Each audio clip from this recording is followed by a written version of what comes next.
Well, these are the moments drivers live for. Championship finale live from the Sunrise State, a venue known primarily for endurance racing. It was here over 60 years ago when Jack Brabham pushed his Tricken Cooper Climax over the finish line to claim the 1959 Formula One World Drivers' Championship. Since then, we've seen many a race come and go, battles that will live long in the memory of those lucky enough to witness them. Now it's time to add another chapter to the illustrious history of this venue. It's time for the VSL GT3 Season 5 finale, live from Sebring International Raceway. Good evening, my name is Ossian Puhakka, but you can call me Ozzy, and my broadcast partner in the booth is John Hain. Behind the scenes is our director, Daniel Costello. John, season finale, cliches, tropes, and time-worn phrases aplenty. But what are you anticipating from tonight's race? Well, I tell you, I'm anticipating some close racing. We've had a tight battle in both the pro and the pro division and the pro am division here, and I expect the guys are going to be under a lot of pressure tonight, not to make that fatal mistake that can take them right out of a championship. No, absolutely, you're right, John. It is a tight championship, and let's talk about the championship actually a little bit in a moment's time. But before that, let's take a look at the race details for tonight. We are at Sebring International Raceway in the Sunrise State of Florida. Interestingly, some people call it Sunrise State, but it is a place where many people spend their sunset. Regardless, it is 18 degrees Celsius here tonight, 5% humidity, partly cloudy, and the wind is blowing at 16 kilometers an hour, which is approximately 10 miles an hour. The track is 5.8 kilometers long, and the track temp is at 26 degrees Celsius. So it is a relatively cool day by Florida standards. It is a pleasant day. It is a beautiful day, and it's gonna be 75 minutes of racing. John, a couple of words about this circuit. A lot of tales have been told about Sebring, its difficult nature, and especially the most difficult corner in American motorsport, the Sunset Bend. But what are your experiences and your thoughts about this track? This is a great track. It's home of the legendary 12 Hours of Sebring here, which a lot of American drivers and whatnot over here. This is one of our marquee events in the United States. And my experience with this track in iRacing is it's difficult for one reason. A lot of the corners look the same. You've got to really be on it and remember where you're at on the track. Momentary lapse and where you think you are can cost you big here. And you can go from being a hero up front to being a zero out back real quick. Oh yeah. Have some memories from that 2015, especially 2016 Sebring 12 Hours in iRacing Cold. Remember being in the overall lead of that race with about 1.5 hours to go. Then stuff happened. Regardless, it's a bumpy track and it's a difficult track. Let's look at the championship standings and take a view of the heroes that will take on this track, and they will be hoping that they are heroes. 4 drivers with a realistic chance at the championship, but it is the top 2 who will battle primarily tonight. Kyle Bowes leading with 465 points. It is Harry Wills in the second place with 462. That's 3 points separating 2 drivers for the championship gold. And before we go even any further, John, I mean, you got Harry Wills, who wants this championship more than anything else, and you got Kyle Bowes, who looks to be a little bit faster than him, maybe on pure raw pace. So who do you think has the edge here tonight? Well, I think Kyle has the edge here, having qualified a little bit ahead of Harry. But this track, the driving styles, from what I've seen through the season, I think this actually matches up with both of them pretty well here. A lot of flat turns, nothing off camber or anything like that. This is going to be a very strategic race here for the two of them. When to pit, the undercut, I think, will be in play here. So this is going to be a lot of fun here to watch this play out. Oh yes, it will be. Kai Dalziel rounding out the top 3 alongside Ethan Bayes, uh, who are both on 449 points here in the championship standings. So they're not too far behind, and they have a chance at this, but it's gonna require some mishaps from our leading duo.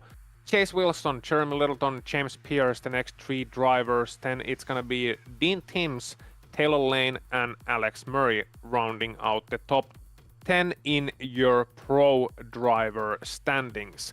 Next, let's take a look at the Pro-Am driver standings. Once again, 2 drivers fighting it out for a championship in the final round. And it is a similar story than in the pros. You got Blake Scott, who is blindingly fast with 500 points leading the championship. But then you got Rich Kelly, who is a little bit more consistent. He's a little bit more of a smooth operator, and he is only 9 points behind. So once again, real briefly, let's take your look, John. Blake or Rich, who's it gonna be tonight? Oh, I think Blake has got this in hand here. You know, that's a 9-point lead here. And again, though, this track with the different challenges, I think Blake's biggest competition is going to be himself and not to make a mistake here tonight. That is a very good point. It is a very demanding circuit. Mark Scott rounding out the top 3 with 396 points. Kyle Smith right behind him. So that's going to be a good battle for the final spot on the championship podium as well. Justin Risto in 5th place. Then you got Chedas Venkataraju in 6th, Braden Milling in 7th, Christopher Johnson in 8th, Derek Miller 9th, and Andrew Hewson rounding out the top 10 in Pro-Am standings. And finally, let's take a look at the AM standings. And now, sadly, we have to report that Mathieu Plasson is unable to make the race here tonight. Apparently, he has to work. And we were talking before the race that if somebody had his boss's number, they could have called him and told that this man has a championship to win. He cannot work tonight, but alas, that is the case. So Aaron Beaver, more or less, he has it secured. Sean Casey is in 3rd place in the championship with Greg Brockway 4th and Eli Sasak in 5th.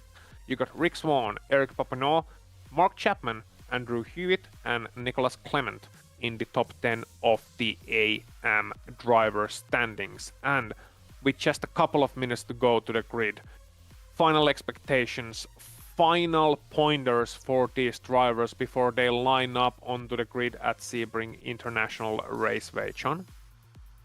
I think the drivers need to forget about the points. I know that's a lot easier said than done. It's been a long 3 months here, but you know what they do? They need to focus, get away from the points and focus on the task at hand and focus on getting these laps done cleanly and finishing this race and finishing it strong. You know, I always like the golf more than the focus. But yes, so that is absolutely right. I mean, it's difficult to shut it out because you're thinking about it right now. You're thinking about the permutations. You're thinking about the championship. How will you attack the first corner? How will you go to the second corner?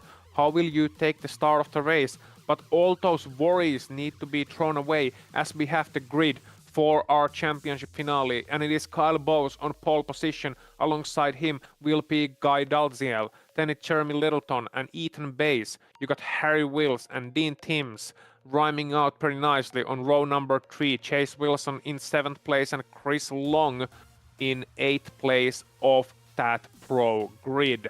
10 in the Pro-Ams, it is Blake Scott and Kyle Smith in the front row of that particular category, with Rich Kelly in 3rd and Mark Scott in 4th. Justin Bristow rounding out the Pro-Am grid. And finally, we got the AM drivers with Aaron Beaver, John Casey, Greg Brockway, and Mathieu Plasson, who is here listed on the server. So I wonder, but it is on. Oh, so that is actually news. Yeah, at the final minute, this is like pro wrestling, John. Is that Mathieu Plasson's music? Yes, it is. He did not make it to the qualifying, but he is in the race, sir. And we have a championship fight in all 3 classes. This is fantastic. Absolutely, that raises the stakes for Mr. Beaver there in that AM division. So Let's get on with it here, and we got some championships to settle. I'm sorry, Mr. Beaver has to be the suckiest nickname ever. going on, going on. For some reason that was funny, but Mr. Beaver would actually be a great superhero. Regardless, Harry Wills is here, and he is pictured. He's gonna be starting in 5th place, and it must be said, in his championship fight with Kyle Bowes, the qualifying didn't go to his standards, especially considering he drove the EU race just a couple of hours earlier as a sort of warm-up, so this is not the kind of result he wanted. And I wonder if the pressure is getting to him a little bit. You know, that's quite possible, and if so, it's even more important for him to block everything out here and just go race than it is for everybody else. He's got to make sure he gets through these first couple of corners clean, keep the fenders on the car, and start going to work at that point. No, absolutely, you have to keep the car in one piece. Easier said than done here. A couple of places that can easily ruin your car, and doesn't have to be even a contact with another driver. They're coming to a turn called, there's a turn number 13, the tower corner especially. A familiar place for you, John, as well, I'm sure. And if you cut that corner a little bit too much, as we're watching Matthew, who has just made it to his sim rig, and it's great to see. If you cut that corner a little bit too much, it's gonna bite back. And it's very easy to make a mistake there. Yeah, 100% it is, and I myself have found the barriers there on more than one occasion. No, yeah, you're not alone in that. You're not alone in that department, trust me. Mark Scott with a shirt that says Bicycle Nerd. And I must say, I can appreciate that. And it sounds true too when you see a bicycle wheel on the background of his shot, but it's not a bicycle he's driving right now. It is the number 69 Porsche GT3, and it has a little bit more horsepower than a two-wheeled thing that you pedal yourself along the roads or off the roads if you're so inclined. We see Rich Kelly here as well in his Kelly Raceworks number 76 machine, and he will be starting on the 3rd place of the Pro-Am grid here tonight. Regardless, you see the iRacing safety car, the Porsche, heading the field onto the Sunset Bend, and they are getting ready to start the final round of WSL GT3 Season 5. The pace car peels in, and the green light, it will burn, and here we go. The race is underway, and Kyle Bowes is holding onto the lead for now, and it is Kai Dalziel in the 2nd place as they head into turn number 1. Great speed here, great start from all of the drivers. A little bit fanning out too wide, but you want to be careful here.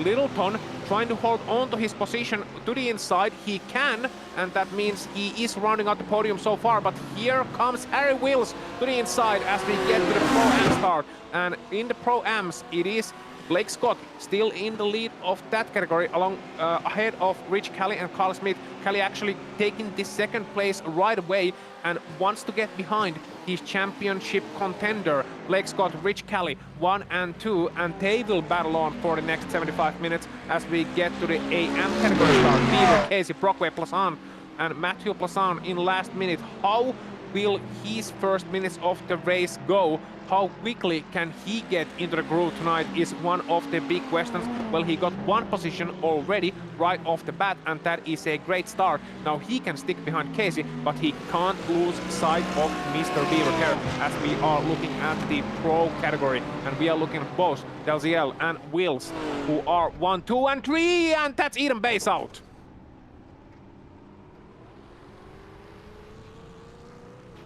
Ooh.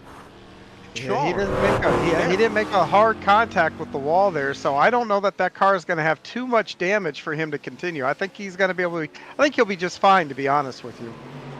Yeah, I would say you're right. I mean, the contact wasn't too hard, and I don't think the damage is as much physical in terms of his car as it is mental, because you make a mistake so early on, you start the race in the worst possible way, it's going to be a climb to make it back from there. Absolutely, it is, and you're right. You've got to shake it off because that next corner comes up real quick, and if you're still you know, in living in the past there in that last corner, you're going to make another mistake, and then you compound your problem. Is we're going to get a review here. Yeah, and John, just talk us through this. What happened to him there on the tower bend? Yeah, it looks like he just is on the throttle a little bit too much, gets the tail end to come around there, and oh, look at that, just kisses that barrier right there. Yeah. But like I said, he's going to be just fine to be able to continue on here. Yeah, my only worry is that it was right to the quarter panel of that car, or the rear corner of that car, which is a place you don't want to hit. But you're right, it seemed to be fine. It was such a slow speed impact that I'd be surprised if he had any significant damage there. Regardless, Eden Base right now he's 13 seconds behind our race leader, 14 seconds almost. So the time loss it is quite significant as we are looking at Mark Scott here on the final place of the podium in our Pro-Am category and trying to run down Rich Kelly. Now, this is a duo that's going to be interesting because Kelly took the second place right at the start, but here you can see Scott, and by no means has he given up, and we are seeing the two combatants there. Both are looking very relaxed, but at the same time, both are also very focused on their race. And I'm sure Kelly would want nothing more than a little bit of peace, a little bit of help to be able to run down Blake Scott. But his desire and Mark Scott's desire as well, they don't necessarily align here, do they, John? No, they don't. You know, each guy has a different agenda here, and you know, when you're out there, when those competing agendas come together, that's when things get kind of exciting here, you know. And I think both will want to try to reel that leader back in. So while they have those competing agendas, there's one thing they do have in common: they do want to go as fast as they can and run down that leader. Absolutely. And they still got time to do it, mind you. This is a 75-minute race, and that means 2 pit stops, most likely, because there's been only one time in this series history that a driver has made it across the finish line with only 1 pit stop. So yeah, we're gonna see 2 stops here tonight at Sebring. And that means also fuel strategy is gonna come into the mix. When are you going to pit? Are you going to take it as late as possible, which is the conventional strategy? Or are you going to play some games, perhaps stuck in the traffic, take an early stop, try to undercut your opponent? Those are gonna be interesting permutations to this race that we are going to be monitoring as we proceed. But right now we are running on board with Harry Wills, who is in second place and hasn't let Kyle Bose out of his sights. So the gap is less than 1 second. It is currently at 7/10. And this is the kind of circuit, Sean, where you can stay in somebody's draft. It's not too difficult to do, but at the same time you have to be very, very careful, especially in this middle sector. Yes, you do, and that's your great point. That yeah, usually when you get into some of these drafts and you get into corners and whatnot, you get a push from it because all the air is off the hood of the car. But here you really don't get that effect like you do in other places, and that's going to allow Harry to draw right up to the back of Kyle. Wow. And we got battles all over the place too, though. The front two are closing up, and now look at this: Mark Scott and Rich Calais are going at it. Yeah, Scott was alongside already and it looked like he was trying for a late move into Cunningham. Didn't quite work out for him. And in the tower bend, in the next couple of corners, losing a little bit of time. Now, Scott is there and he's trying certainly to challenge Rich Kelly. I wonder if he considers that he has a little bit more pace than Rich does. At this point in time, was that our Pro-Am leader? Was that our Pro-Am leader spinning out on the edge of the shot? Yes, Blake Scott out. Wow, and he did it on the corners running up to the Le Mans bend as well, so on those fast left-handers. I wonder what happened there. I'm sure we'll see a replay soon. I know Daniel is in the behind the scenes already trying to pencil back those cassette tapes to get us the tape going on for this live broadcast, but that is gonna change a lot of things. And what I'm surprised about here too, John, is that he was in such a clear lead. I wonder if he was just going too fast early on or something. That's so surprising. Okay, we're gonna have a look now, and I almost wonder if he didn't catch a curb, because these curbs here will throw you around a bit.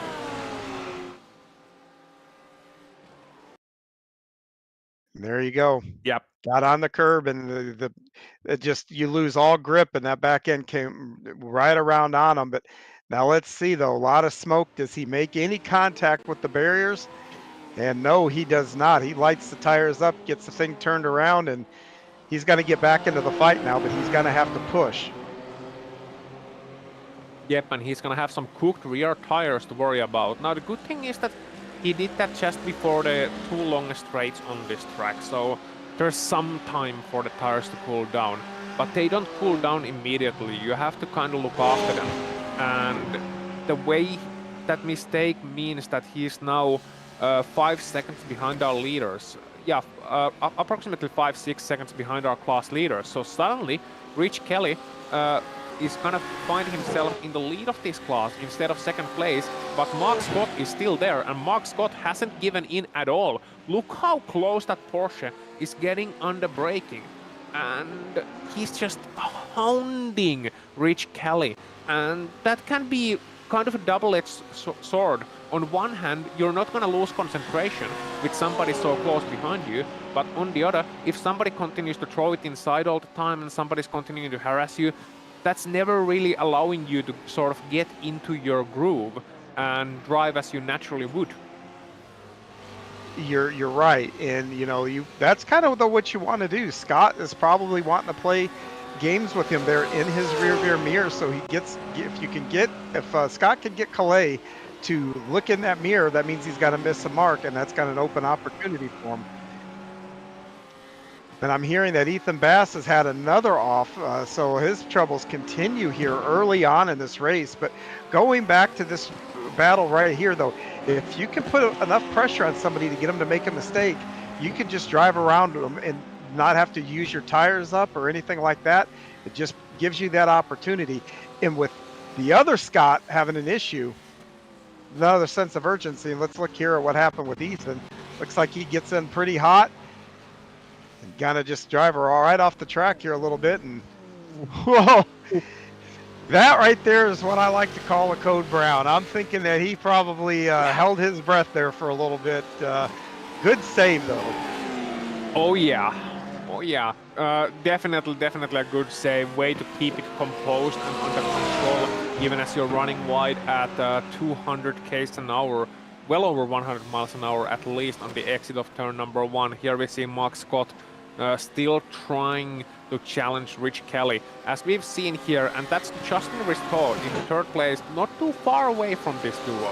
So he's just hanging back, and he's in what I like to call the popcorn position here. Yeah, he's watching the two up there, and I think he's actually drawing up on him a little bit, which that might make Scott, push a little harder here. The last thing he wants to do is start getting pressure from behind him, and we got a battle for the lead. Yep, Harry Wills looking to the inside on turn number 1, and no, he actually was on the outside, couldn't quite make it through, but he tries once again into turn number 2 on the outside here. Can he brake later? Yes, he can, but it doesn't quite work out, because Kyle Bose had the inside into turn number 3, and that means that he will hold on to the lead for now. But we are coming to the big bend, and after that it is the hairpin, one of the prime overtaking positions here at Sebring International Raceway.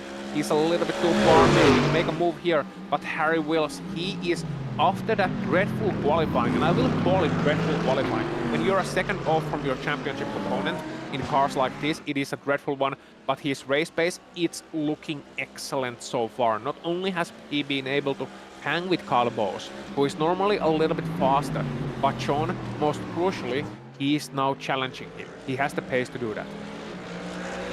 Yeah, and once he gets out of his car and probably thinks about the night in general here, he's going to really be kicking himself for that qualifying run. But Quali is behind us, and now he is putting the pressure onto him, and he definitely looks a little faster than Kyle right now.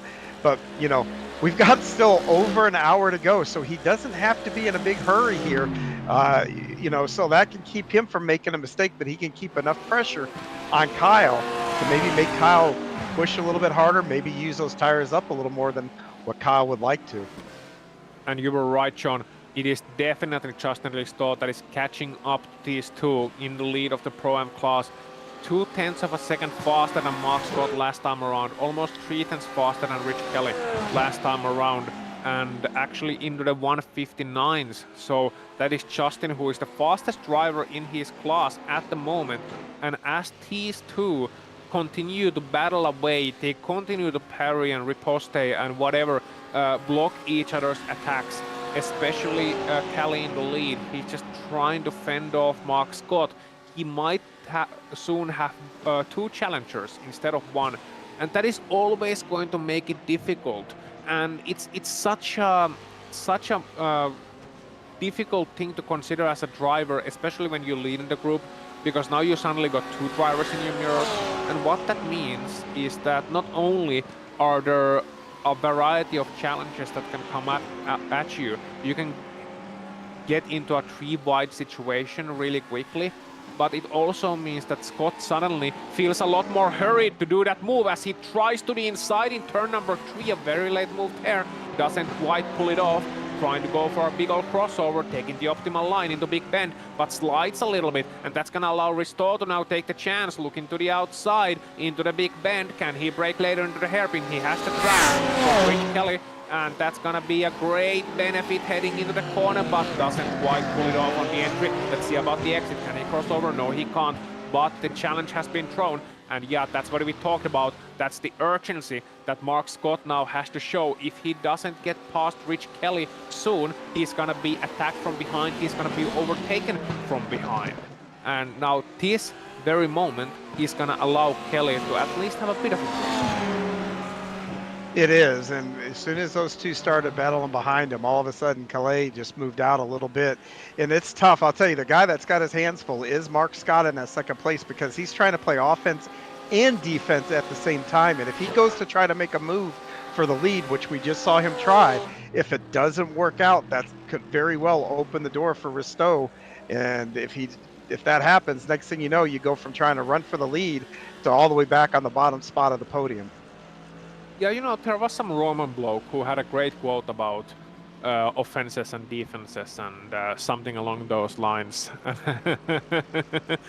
Your defense is your offense is your best defense, or attack is the best defense. Sometimes it works out like that. Sometimes you have to be a little bit more considerate about it, especially when it comes to race car driving. Harry Wills is hoping that he and Bose can stay considerate, because I'm wondering here. He's very close to Bose, and I wonder if that earlier was, you know, kind of showing that, you know, I can ride with you, Kyle. I've got the pace here tonight, but I'm happy to hang here, because they're making the gap behind them larger and larger. And while they do wanna, while of course Harry Wills wants to take the lead as early as possible and will not pass on an opportunity to try and take the lead, at the same time they don't want to squabble too much, because if they fight too much, that's going to allow the drivers who they have already left in their dust to claw and come right back at them. Yeah, and we just saw what happened all of a sudden when a two-car race became a 3-car race. It hurt the guy in second, so Wills is definitely wanting to keep a distance between third, but somewhere he's going to have to get on with it and try to get around Kyle Boss here for the lead. And if he does so, I'll be honest with you, the way this is looking, I will be a bit surprised if he doesn't start to gap Boss if he can get around him. Yep, even if the draft will be turned at that point. Remember, Harry Wills has a lot of experience from this track, a lot of experience from today as well. He is a smooth operator, that can be said. Now, Dean Timms here in 7th place is trying to pass Chris Long. So that is a fight for 6th place overall, as well as in class. Let's see what the British driver can do here. Can he find maybe 1 or 2 opportunities to get alongside Long? He's gonna look probably to the inside of the, no, not quite. Wasn't quite close enough, but he's definitely showing his nose in there every now and then. That's something to keep one eye on. But so many great battles here early on, and I'm glad, Sean, that we're seeing that these battles are not only just, you know, one of those typical battles we see on lap number 1 and 2, but we got great duos fighting out. We got great stories for the championship, and we are in this for the long run, it seems. Absolutely here, and you know, and the fact that they're running so close, I mean, it's not too early, I suppose, to start talking about, you know, having to box. these guys are going to be coming down pit road. That's a place also where you can gain on your opponent. You can also lose ground really quick there. So those guys, as closer they get to that, that's going to bring in a whole nother aspect to this race. Yeah, and I'm kind of glad that we don't have more drivers than this here tonight, just for one simple reason, and that is the Sebring pit exit. Because that would be the worst way to perhaps lose a championship, is to get clobbered on the pit exit at Sebring. And I've seen that happen. It is a very, very curious the way that exit is actually formed. Let's talk about that at length later on once we actually see some pit stops. We're seeing still Mark Scott and Justin Listow fighting it out, which is now the second place in class. It's no longer for the lead, and Rich Kelly is running a little bit away from them as Mark Scott has to go from offense to defense pretty quickly. And we can see what that has done to the gap. Suddenly over 2 seconds to the lead, and that man cannot be happy. Yeah, what a good thing for Calais there to have a battle start behind him, and it's allowed him to put a pretty significant distance between he and second place here. But these guys continue to battle, and you know what? It's good for us because we get to watch it. Exactly. Stole the words right out of my mouth. I wonder if that Ristow's livery is a little bit of a FC Barcelona tribute, with the yellow and especially the red and blue checkered pattern going on. Maybe he's a soccer fan, who knows? We have to ask him maybe if he comes to an interview. We should, absolutely. It's always good to see tributes to other sporting events and other things around different cultures, that kind of stuff. I love to see that in motorsport all around. You know, even from everything from the F1 drivers doing special helmets to special liveries, all the way down to the sports cars doing the same.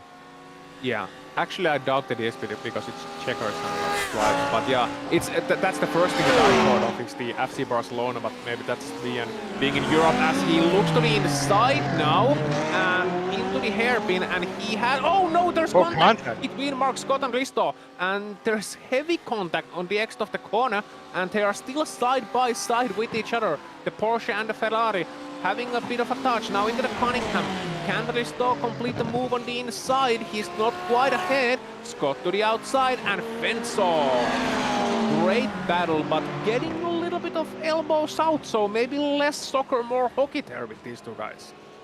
Yeah, getting a little argy-bargy here pretty early in the race here, but I'm going to say Mark made a statement here that, you know what, he's just not going to roll over and give the spot up. He's going to fight for this spot.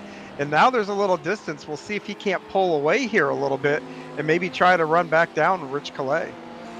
Yep, and you can see in the background Kyle Smith, of course. He was one of those drivers who we expected perhaps more of in this race too. Lost a couple of positions early on.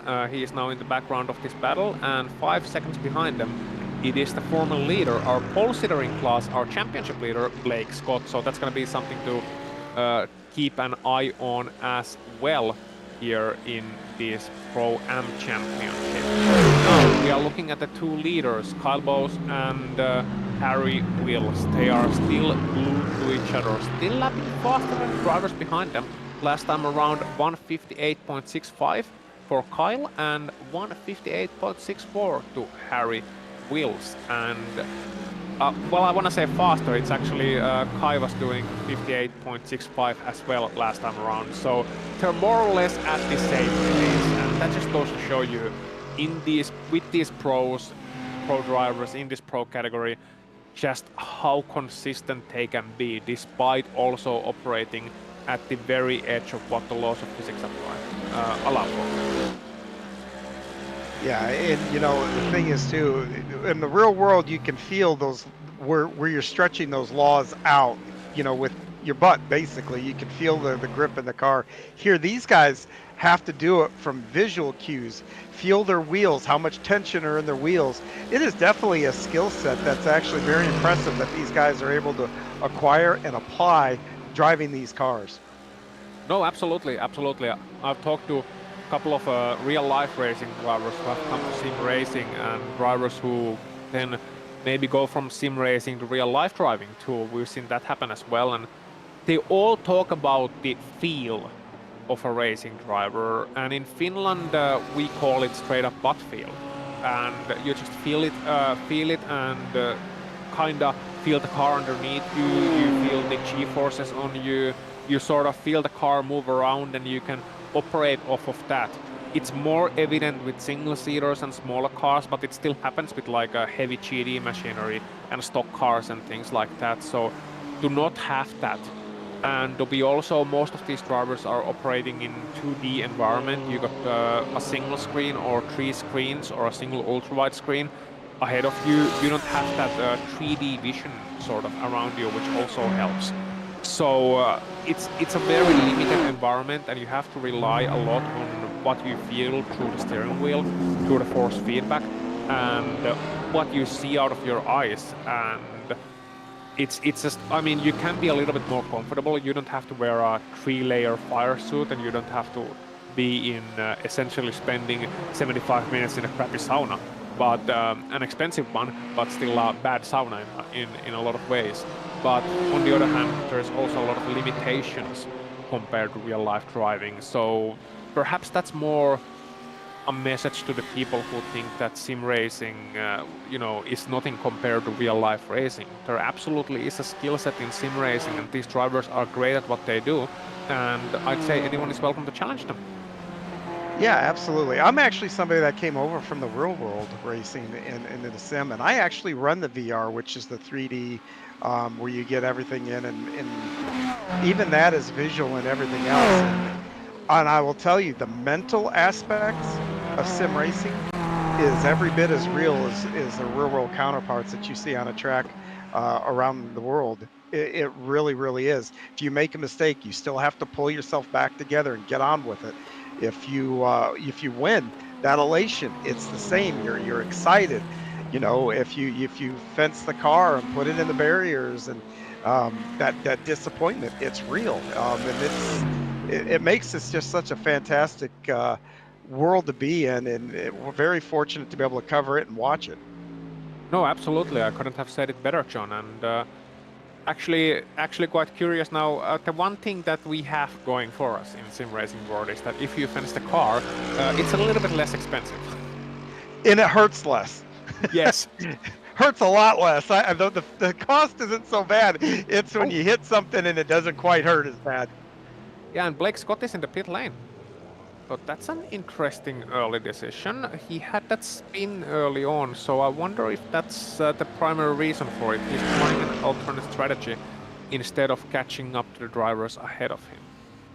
Yeah, maybe trying the undercut. He is taking tires. You saw the car go up on the jack, so Yeah. he is going to get fresh tires.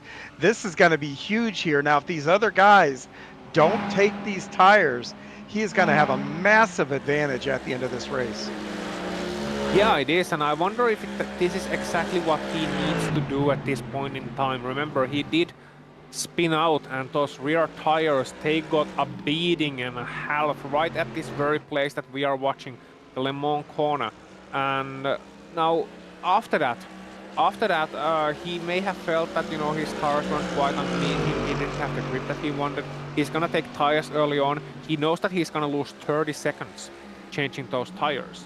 But on the other hand, that's going to give him a significant advantage going forward in this race, especially as we move later on.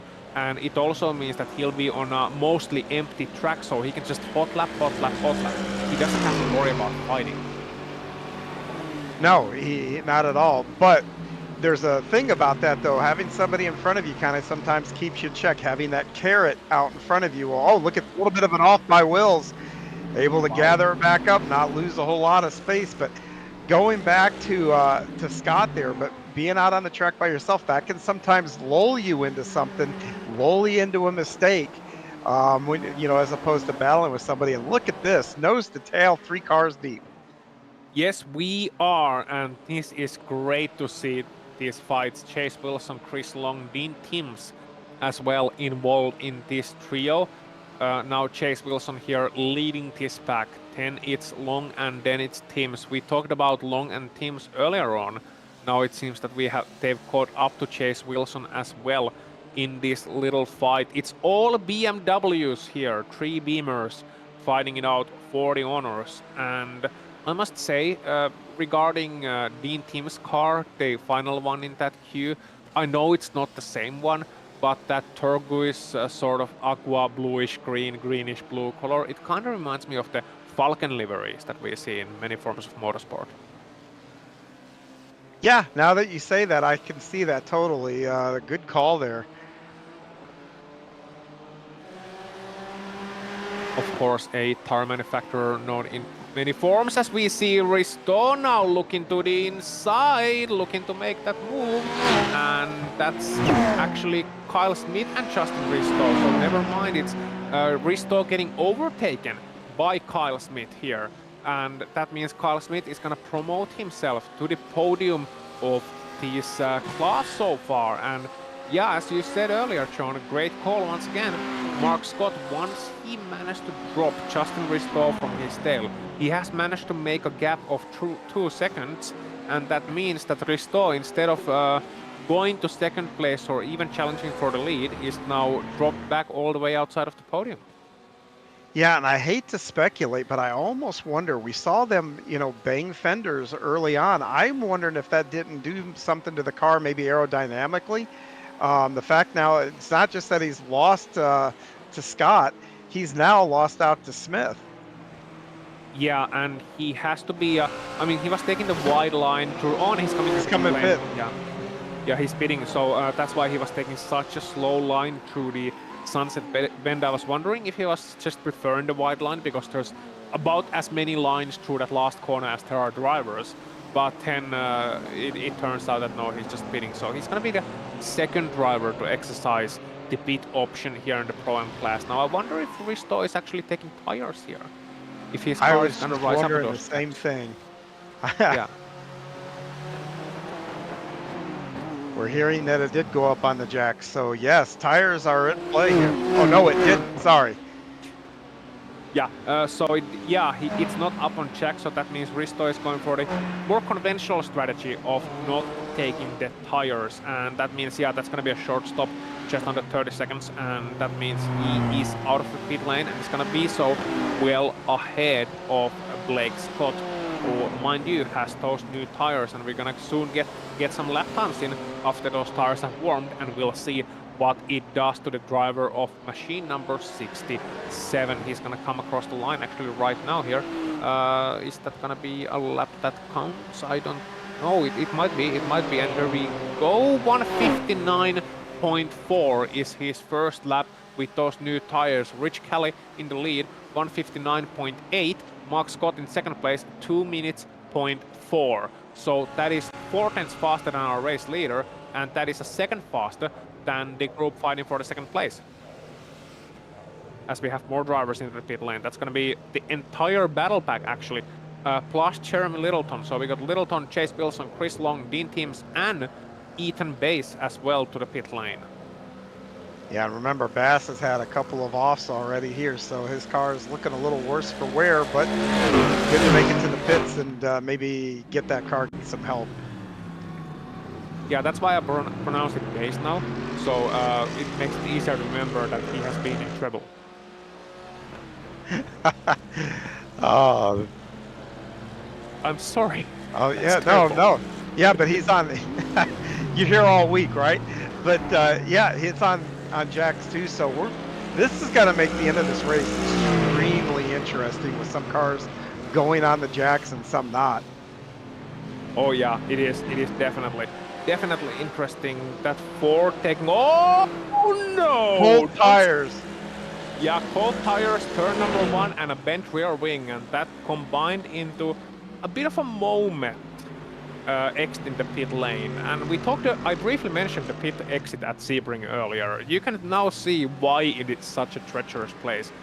Because, I mean, as a racing driver, you have a car on the outside that you don't quite see doing half the speed that you are. That has to be terrifying, especially once the track narrows. Absolutely, and then to top it all off, you're trying to be careful on your tires, and you're just coming out of the pits, and trying to get refocused. You know, that you've got a lot going on there right as you exit, and then you throw in, like you said, another car there that you've got to deal with. That's a lot in a small area to have to deal with. Yep, and our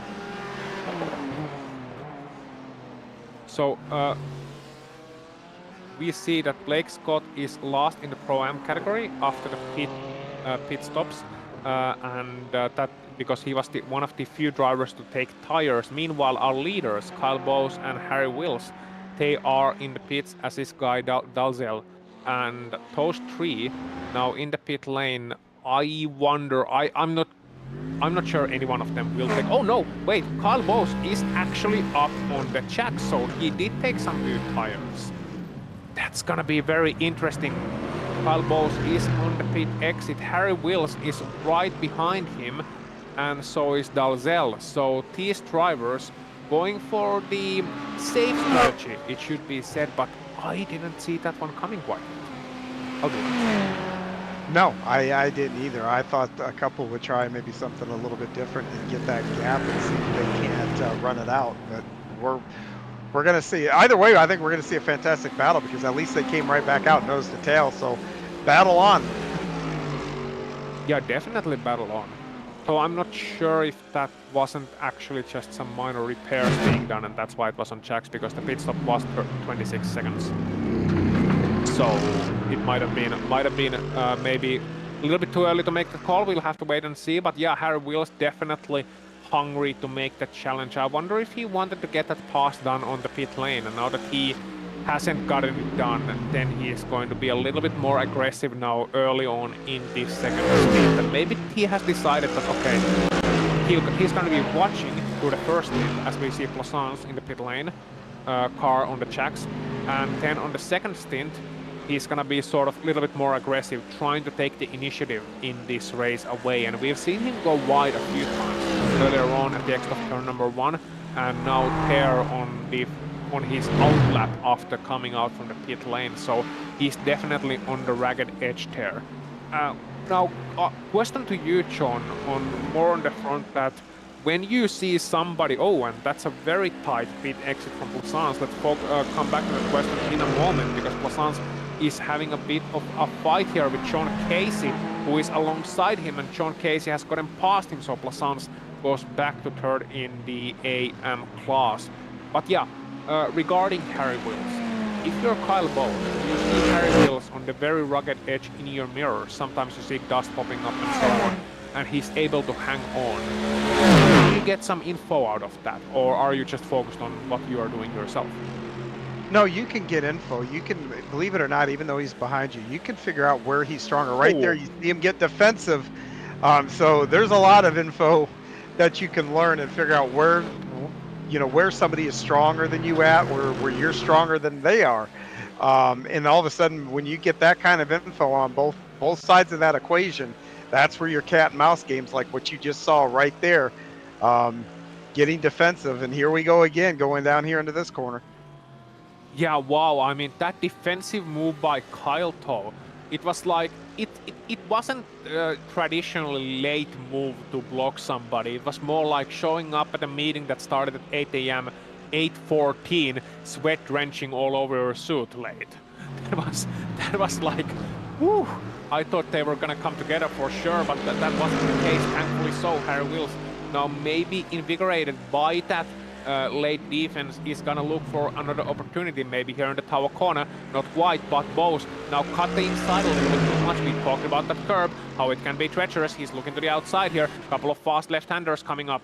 Gonna be right in the toe, and you can pass here if you're being brave. He's looking to the outside, looking to make it a challenge. It's gonna turn to inside on the next corner if he holds on to it. Not quite. Then you come to the back straight. A little bit of a tighter line perhaps for Wills. Not quite able to use that to his advantage. And then it's Kyle Bowes and Harry Wills once again in that order, heading to the back straight. You're making noises, John. I'm making noises. It's a great battle.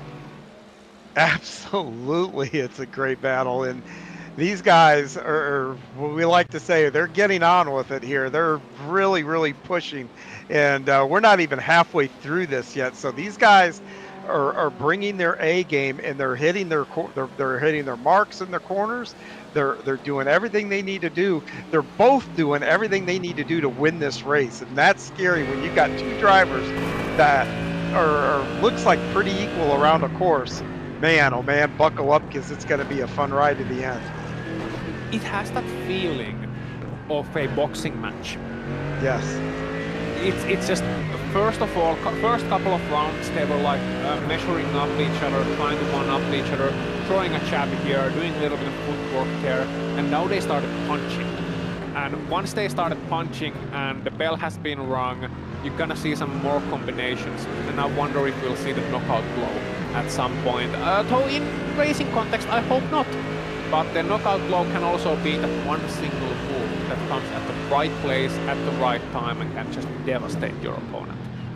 Absolutely. I think for the rest of this race now, we're going to have to call these two the dueling pugilists. Oh yes, that is a great dueling pugilists. I like that, even if I can't pronounce the word for the life of me. Dear viewers, I am Finnish. So, but this race... No, not even close.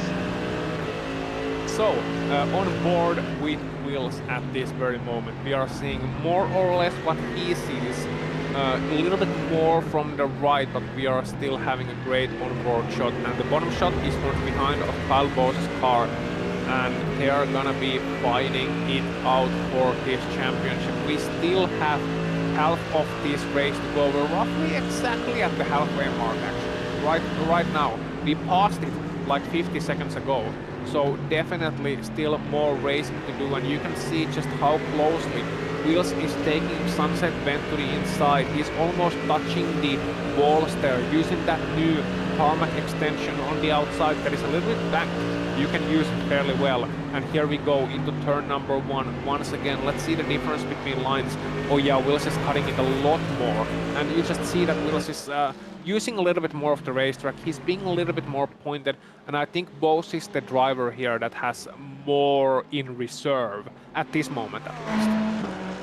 I think so. Harry seems to really do better than Kyle does, but Kyle's getting out of these corners just a little bit better than Harry, and that's what's, I think, keeping Wills at bay here. But now Harry takes a look to the inside once again here. He is back up to the bumper of that number 3 car. He totally is, and we'll see if he can find an opportunity there, or if this little cat and mouse game is going to be just a little cat and mouse game with that squeaker. Kyle Busch still leading on Harry Wills.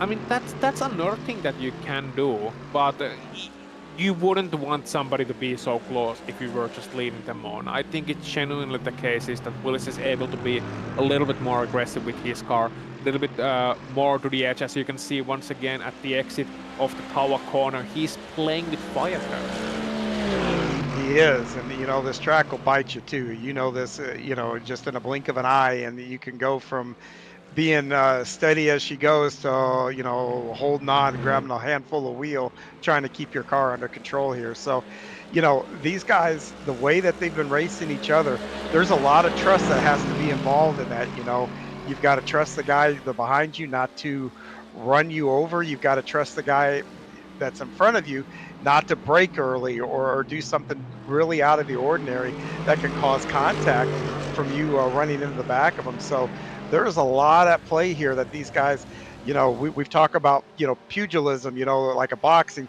but in the same token, they're dancing. And what a great dance this has been. Oh, it absolutely has been. And it will continue to be as we are watching some other dancers here as well. You got Chase Wilson, Chris Long, and Dean Tim still in that freeway for the 5th place. Chris Long in that black car. Then you see the white car ahead of him, Chase Wilson. And then that not a Falcon livery of Dean Timms in 7th place, color-coded for your convenience, and just a very late defensive move by Wilson there. Chris Long looking to the outside, not quite able to pull it off, but still actually challenging, and they are still side by side as they head towards the big bend, and it's gonna be Long on the inside now, and I wonder if Chase Wilson is actually able to hold this one off, because Long has the inside now, heading into the hairpin, looking to the outside. Oh no, he blocked it off. He blocked it off at the last second. That's a great job by Chase Wilson, because that looked for a moment, not only was it going to be a two wide, but potentially a 3 wide heading into turn. You can just see him smiling and grinning and talking to someone over the voice. Just man's having a blast. And look at those signs in the background. Keep your foot on it. And what's that other one? Gator greater than geese. Yeah, it's great to see the drivers having fun like that. I'll be honest with you, that's kind of intimidating to see that, because if I'm in his rig right now, I've got a look of intensity on my face and everything else. That makes me jealous that you can be that relaxed and yet keep up such a good fight. Yeah, I mean, I think the most intimidating thing about that man is the state of his hair right now. Yes, it looks like he's a little bit windblown. Maybe he's put his head out the virtual window on one of these straightaways. Yeah, I wouldn't hire him as my electrician. That's for sure. But yeah, so Chase Wilson there, still in 5th place, just taking a toke there on the back straight, and then he's got still a challenge behind him in the form of Chris Long, in the form of Dean Ames. These two are not going anywhere right now, going very wide indeed on the last corner and staying very relaxed. So steady as you go with this, fighting it out at 250 k's an hour. Why not? That's one way to spend a wonderful Wednesday evening for these drivers. Meanwhile, we'll take our view back to the leaders, Kyle Bowes, Harry Wills. I'm sure you're familiar with the story by now. The championship contenders, let's remind.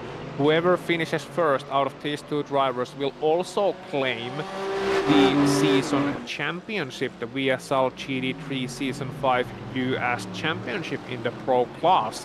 And that is a prize neither of them want to give up easily. But right now it looks a calm after the storm, so to speak, with Kyle Bowes able to make himself a little bit of a gap. Now at 0.6 of a second, still nothing decisive, but it looks like Harry Wills has either cooled off or maybe Kyle Bowes is starting to take it a little bit more urgent at this very moment. Yeah, I think Harry might be just chilling for a little bit, and and sometimes it's good to back away from the guy in front of you a little bit, and you can get ideas where you get better runs and stuff like that off of him because you don't have to brake, not to hit somebody or whatever the case might be. I will do that on occasion, give him an extra car length or two, figure out where I'm better than he is on the track, then try to inch back up and attack in those places. Absolutely right, absolutely right. So that's the strategy that the conventional strategy that you wanna really go for, and maybe it's a good time to have a bit of a think as well. You've been racing for almost 45 minutes, and I guarantee you that it's been 45 minutes. After the first 15 minutes, it felt like they had done 45 minutes already to the driver. But now you're starting to calm down a little bit and you start to think about it, and then later on I'm sure it's gonna fire up.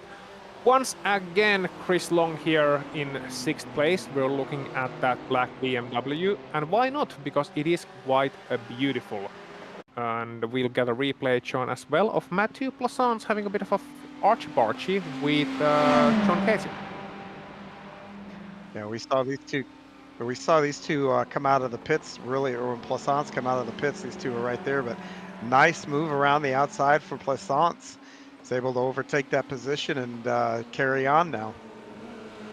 He is, and sadly he's still 29 seconds behind Aaron Beaver, who's been dominating the AM class so far, it must be said. But as long as he's able to stay on the track, there is always a chance. We've seen a lot of surprises happen here on this track. Now, something I will have to mention, Blake Scott and his lap times. We mentioned that he had the new tires. We mentioned that he was one driver whose lap times we should keep an eye out for. But so far, after that initial couple of laps when he was really quick, he's been slowing down considerably. 2 minutes, 0.3, he was on 59.9s earlier. Yes, a lot of other drivers are slowing down as well once the cars start wearing, but he's actually a little bit slower than Rich Calais in the lead, and slower than Kyle Smith and Mark Scott as well at this moment. So that's not the kind of thing you wanna see when you got the new tires and as such the pace advantage, John. Not at this moment anyway. No, and there's a new tire model on these cars that actually have increased. Oh, Harry's off. How many times have we seen Harry go off right there? He is really living on the edge in that area, but he is getting away with it. But going back to Scott in the fresh tires, new tire model here recently in iRacing that gives these cars more degradation in the tires. So, you know, if he was driving it really hard trying to catch up, he might have just run those tires ragged trying to catch back up to everybody. Yeah, I mean, it's easy to forget that we've already been 20 minutes. This last pit stop, a little bit over 20 minutes, and he came in for new tires after some 24 minutes or so, having spun earlier on. So it's definitely a possibility. Alternatively, he might be just saving those tires. But if he saves them so much, you know, at some point you're gonna have to also use them. As the late great Dale Earnhardt once said, I'll apologize to the tires once they take me to the victory lane. Yeah, well, the other thing that I thought that he could be doing, and you touched on it, we've seen one driver do it. Maybe he's slowing down to try to make this a one-stop race. Oh, that would be interesting, especially given how early his first stop was. But then we have the fuel limitation of 65%. I wonder. And that would save him around something in the 40-second, 45-second mark, which would bring him right into the mix. That's something to keep an eye on, but I personally, I don't see it, but who knows? Maybe. Yeah, I think it's a stretch. I think it's a big stretch, but you know, it's not impossible. We don't think, but near impossible. I think it's going to be for him to run it with the 65% fuel. Yeah, and there was once a Finnish driver on iRacing called Roope Turkkila. Oh, and let's return to him later because we've seen a lot of wiggling here at, what's this? Is this ice dancing? Some sort of competition going on? Maybe these guys are doing their best snake impression, I don't know, but it's really snaking down that main straight trying to break the draft. Blake Scott and of course not Blake Scott, of course, Chase Wilson, Chris Long and Dean Timms there, 5th, 6th and 7th, a familiar trio by now. These guys should go to Broadway.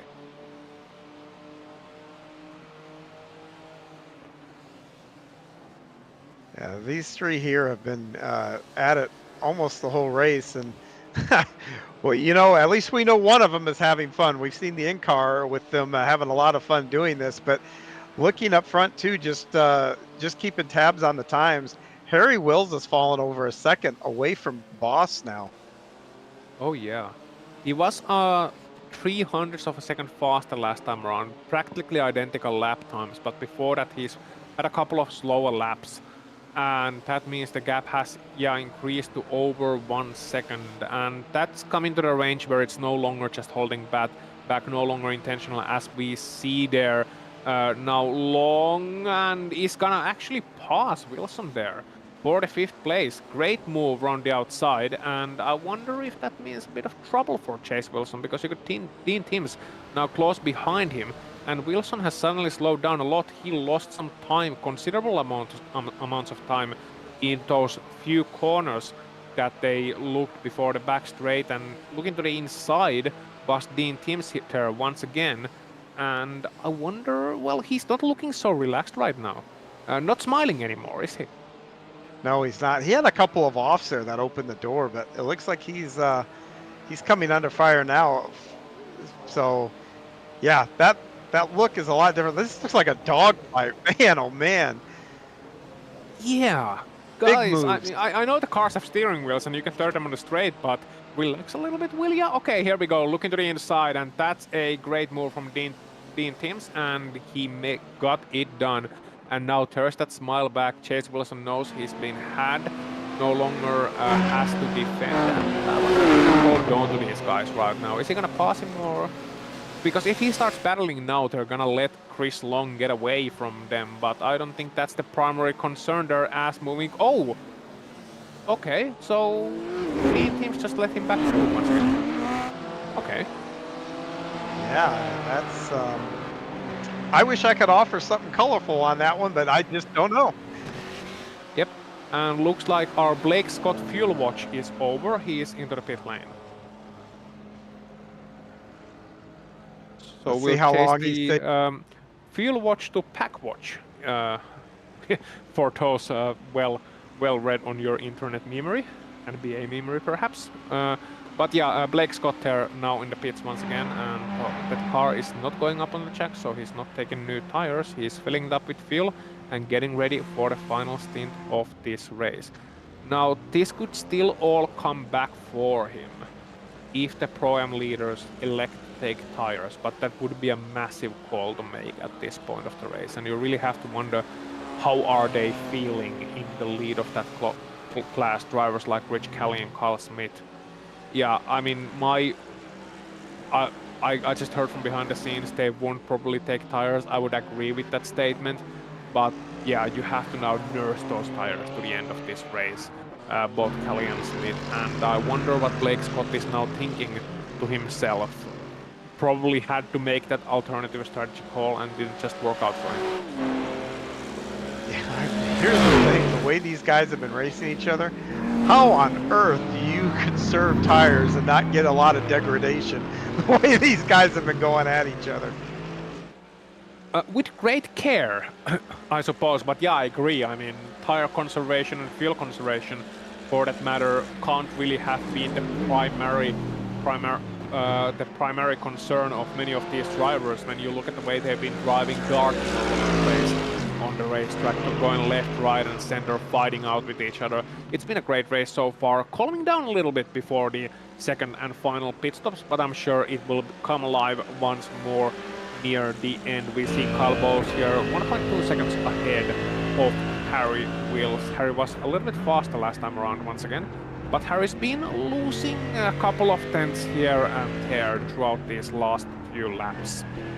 And we saw him go a little bit wide earlier on, so I wonder if he's just forcing himself to calm down, or if those goings wide have become more significant and as such actually cost him more and more time each time around.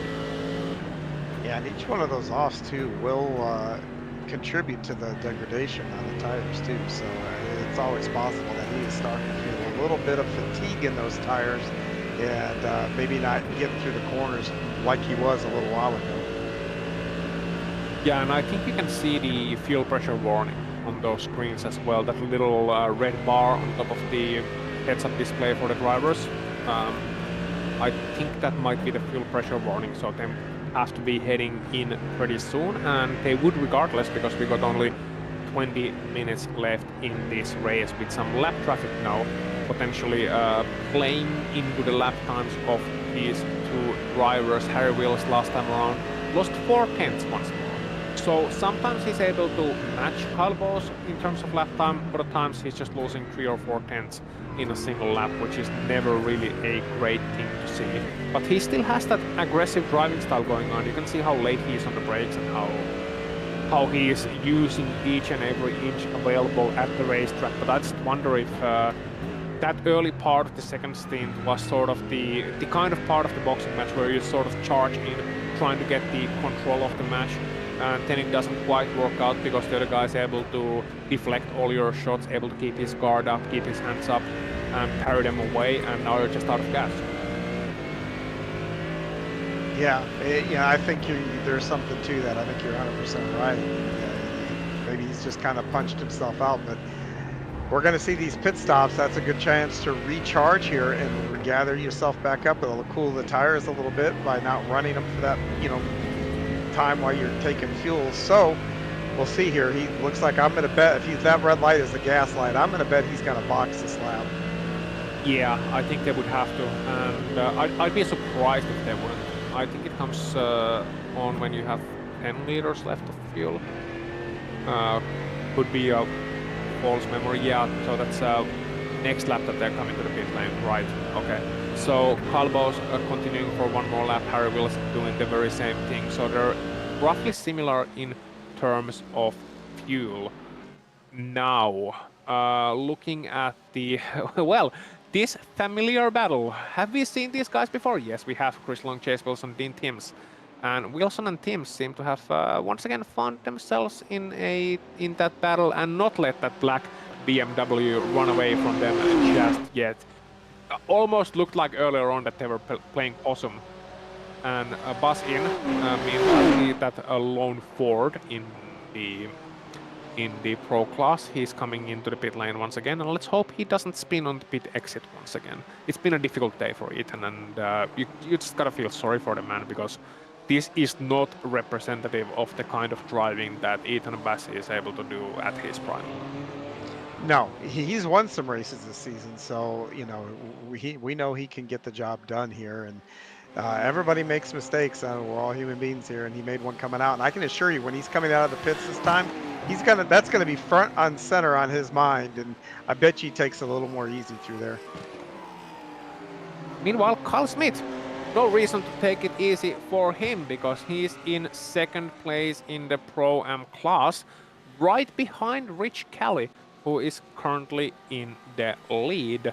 And now Rich Kelly was 9 points behind Blake Scott in the championship standings heading into this one. But of course, Blake Scott, he is all the way down to 5th in class, last place in class.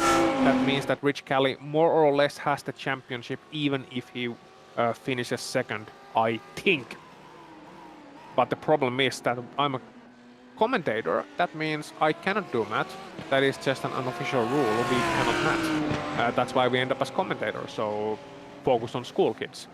So you don't have to end up as a talking head here on the sim racing broadcast at 3 a.m. So yeah.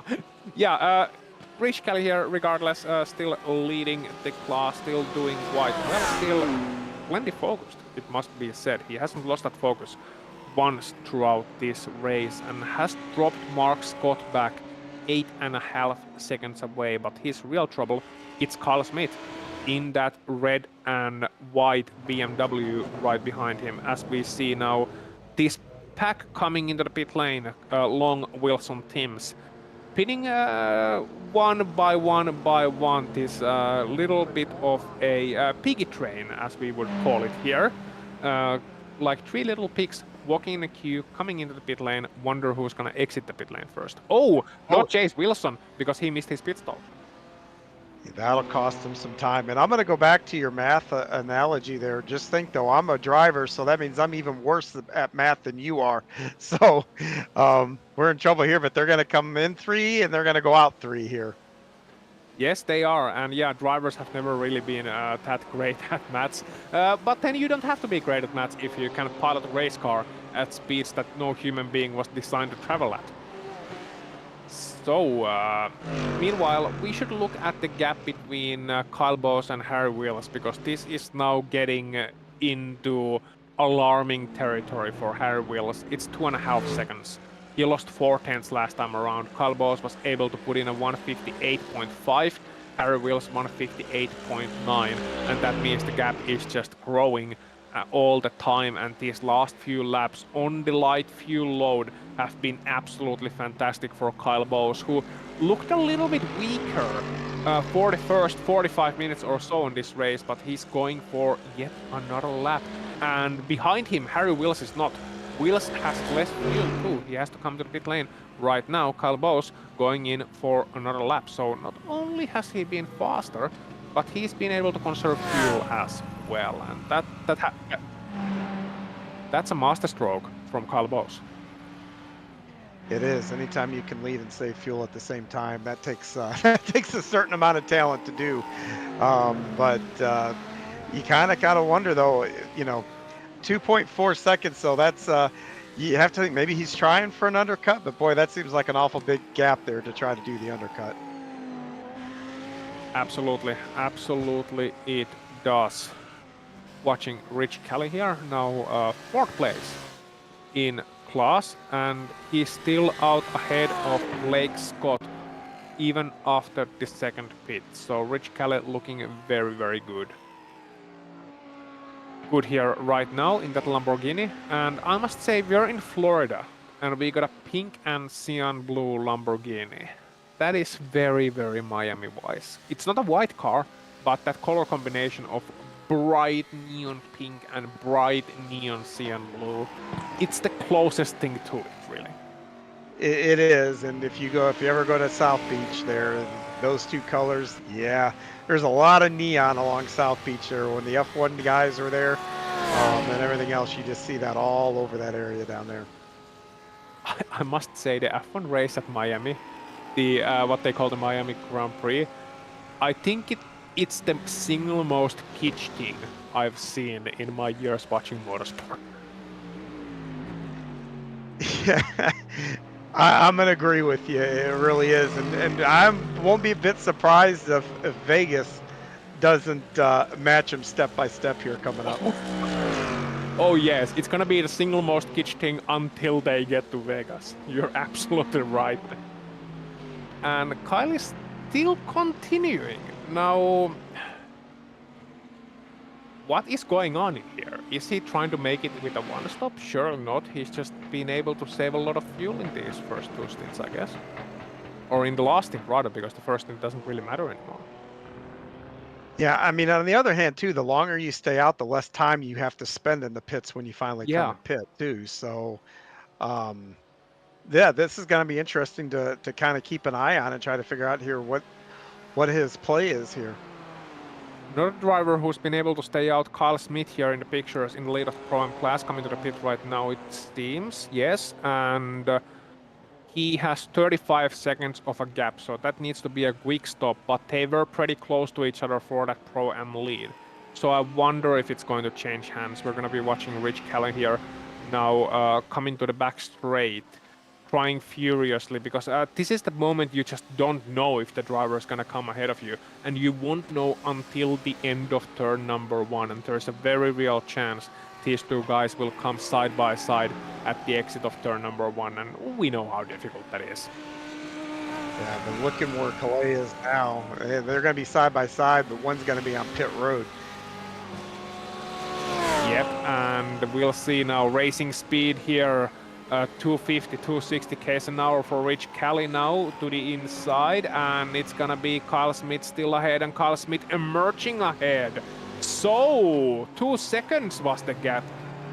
Granted, now Smith has cold tires. They are not new tires, but they have gone through another heat cycle. They're gonna take a little bit to warm up once again, but there's a lap driver between Smith and Kelly, and that means Kyle Smith all of a sudden might be finding himself on the victory lane, as Kyle Bose here on the lead of the overall race and pro category, finally heading to the pit lane for that final stop, which I'm sure will be nothing but a short splash.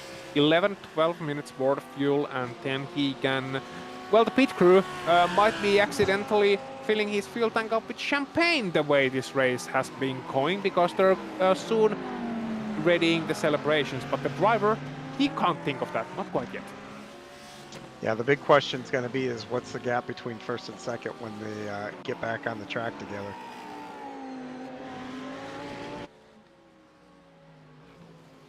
So, Mark Scott, who was challenging for the lead of his class, Pro-Am class, earlier on. Oh, going very wide. That's an unusual mistake.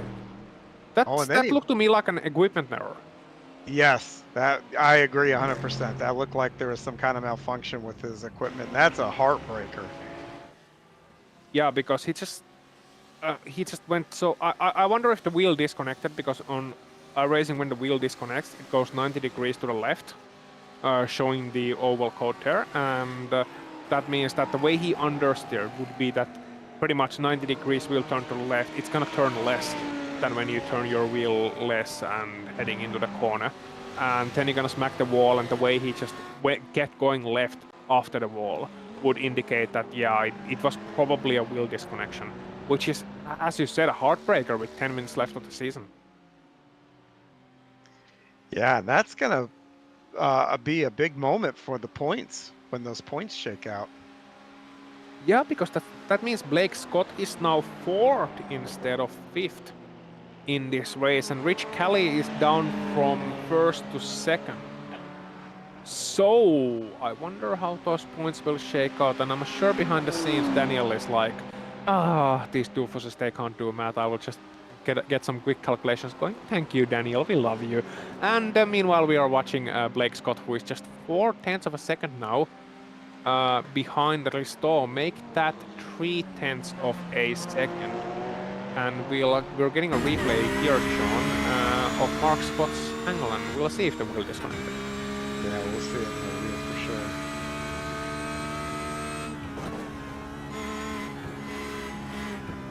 No, not so far. It's just lost concentration or something, because he's still like turning-ish. Yeah, the wheel is connected, so probably just lost concentration or something. I hope everything's all right. But yeah, it's one of those things where just heading a little bit too fast, maybe losing focus for one moment, or maybe the game crashed or something like that, or the simulation had a crash there. Who knows? Useless to speculate. We'll have to ask him later. Meanwhile, Blake Scott is looking to promote himself into the podium on this fight, and that would be very consequential for our championship here, because I believe with Callie second and Blake Scott third, it would suddenly be Blake who regains the Pro-Am championship. If they finish as it would be. But I wonder if the fourth place is enough. I'm not sure. He knows, we don't know for sure, and he just has to take that position away right now and bank on the fact that it will not be good enough. And here we actually have some provisional points. So P4 and P2, that's 8 points between them as it stands. So it would mean that right now Callie would get 8 points more than Blake Scott, and the way it was between them before the race, so Blake would win the championship by 1 point as it stands. Wow! But the thing is you get 6 more points for the win. So even if Blake takes this position, the third place away, if Callie can catch up to Carl Smith and pass him in these last 7 minutes, he's gonna take the championship. He has 1.7 seconds between himself and the championship of this season, no matter what happens in this fight. Boy, oh boy, and you know, and drivers can't do math very well, as I stated. So, yeah, if there's somebody in his ear or something, you know, they hope he's apprised of the situation, and he better get on with it and close that gap. Yeah, or send somebody with a brown envelope to Carl Smith's location. Can you just take a slowdown, buddy? But yeah, Kyle Bowes, meanwhile, is 4 seconds ahead of Harry Wills. So that looks to be the Pro Championship done and dusted for the time being, at least. So just 4 seconds all of a sudden after they were nose to tail for the first 45 minutes of this race. How cold-blooded was Kyle Bowes heading into that second stint? Just looking back to it right now, looking what he did, he was able to save so much fuel, able to save his tire, trust in his ability, and trust that Harry Wills is not going to be able to pass him. Just brilliant driving. Absolutely brilliant driving, and just a fantastic show of skill. And to be honest with you, patience. He did just enough to keep Harry behind him, but didn't do enough to use up the car to try to drive away from him. And like I said, that's just a brilliant drive by Kyle Bowes. It is, and honestly, the way you head into the championship finally, I mean, it's basically whoever finishes first takes the championship. There were 3 points between the two. And looking at the way they are on the top of the standings, looking at the way Harry Wills was able to recover from his terrible qualifying to challenge Kyle Bowes, to get alongside him but never get past him. We saw a great fight, but in the end it was Kyle Bowes with his experience, and I would say with his coolness as well, was able to take it. And it takes such mental strength to withstand all that pressure. And here's a man we haven't talked about for a while, Mr. Beaver, Aaron Beaver, number 97, of course, en route to the AM category championship.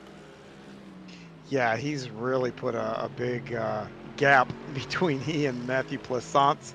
And barring any kind of craziness that could happen here in the next 4 minutes, he is going to be crowned the AM champion here for the spring. So congratulations to Aaron, but don't want to pop those champagne bottles quite yet, but definitely probably start rolling them out into the garage and pit area of that 97 car. Yeah, I would like the AM championship because traditionally AM being the amateur class would be the gentleman class of racing. So I'm just imagining that it's actually the pro guys have like beers and whatnot for celebrations. Don't do that, internet. Not right now. That was a little bit scary. So the pro drivers would have like beers, maybe champagne for the celebration, and then the AM guys would be like all together in this fine long table with the finest tablecloth, probably imported from somewhere to Florida because they can't use, continental tablecloths. Yeah, No, and a nice wine from the Burgundy region of France. exactly, along with the champagne and maybe some That's right. shrimp. Yeah. I'm ready for a party now. Yeah, absolutely. I mean, I do love that there is something lovely about that old-timey sort of gentleman racer thing that you hear the stories about, like the Bentley boys and whatnot of the 1920s at Le Mans, and just that sort of, and Hesketh racing in Formula One, of course, in the heyday of James Hunt, even in the 70s when they arrived to the paddock with champagne and butlers and whatnot, just bringing that old English charm into the pit lane. There's something lovely about the way that was done versus all the sterile and sort of marketing oriented VIP environments of today. Yeah, I would love to sit with Sir Jackie Stewart and hear stories about Graham Hill and those guys, and the guys that truly were fearless. You talk about drivers today being fearless, but those guys that raced in the 1950s and 60s, those guys were fearless because there was a percentage of them that never made it home out of that era. So yeah, I'm with you. All that nostalgia, give it to me, and I would just be enthralled in it. Absolutely. Going back to today, even if Sebring has part of that nostalgia, as I mentioned in the intro, Jack Brabham, of course, pushing his Cupra Climax over the finish line here in 1959 when Formula One last visited this venue and won the championship that way. And meanwhile, today it's Rich Kelly now about to take the second place in the Pro-Am Championship because he's not quite able to catch up to Carl Smith. Blake Scott is going to win that one. Meanwhile, here is our leader of the Pro Championship, Kyle Bowes, able to extend the gap to over 5 seconds now to Harry Wilson. I think Harry now has to just settle into the fact that the most painful realization any driver has. Kyle is starting his last lap here, and Harry has to know at this point that, okay, it's over, and that has to be so painful, given how much you put into it throughout these last 12 weeks. Yeah, and to come so close to, as I do believe that's going to be the final lap, I believe, and yeah, it's amazing. On one hand, you're proud at the fact that the last race just decides it all, but it is just completely gut-wrenching to get that close and not quite put a period at the end of the sentence for the season. But you know what? I'm sure that these boys will take a little time off and they'll come back and probably put on another barn burner of the season. A great poet once wrote, I've come so far, but in the end, it doesn't even matter. I tried so hard and got so far, but in the end, it doesn't even matter. Here we go. In the end, Mathieu Plaisance thankfully was able to make it to this race after giving us a bit of a scare pre-race. Gonna come finish second in the AM category, but I really want to get my eyes on Kyle Bowes now in the top end of that race, in that number 3 Mercedes, because he is heading towards the last corners now, has already taken the white flag. It will be the checkered flag next for him. 5 seconds ahead of Harry Wilson. He has time now to celebrate, maybe wiggle that car a bit. Flash those headlights for us, come on Kyle, because he is one corner away, and as difficult as Sunset Bend is, ironically fittingly at sunset, he's taking the Sunset Bend in that white and purple and black Mercedes, and Kyle Bowes is gonna win the VSL GT3 Season 5 Championship here at the North American region, and he is wiggling now. He is celebrating now, 6 seconds ahead of Harry Wills, who gave him a fight worth remembering. I wondered if we'll get another chapter to the great book of great fights here at Sebring International Raceway. Well, these two gave us a great fight, at least for the first 45 minutes of this race, and the right man won out in the end. Kyle Bowes just a little bit more consistent, a little bit faster throughout these 75 minutes and 10 some. And next up we'll see the victor of the Pro-Am class here in this race. Not the champion, but the victor of the class, just 1.7 seconds ahead of a man who has to be disappointed. Rich Kelly can see the championship there, but it is not his. Kyle Smith is the one who takes the victory here at Sebring, and that means it's gonna be Blake Scott winning the championship in the Pro-Am class, just ahead of Rich Kelly, who despite all his efforts couldn't quite pull it off. Grasped defeat out of the claws of victory, as it should be said. And here is Aaron Beaver in the AM category. Mr. Beaver, a quiet race for him, but an excellent performance, finishing ways ahead of any of his challengers. And here is Blake Scott coming across the line, the Pro-Am champion for Season 5 in 2023.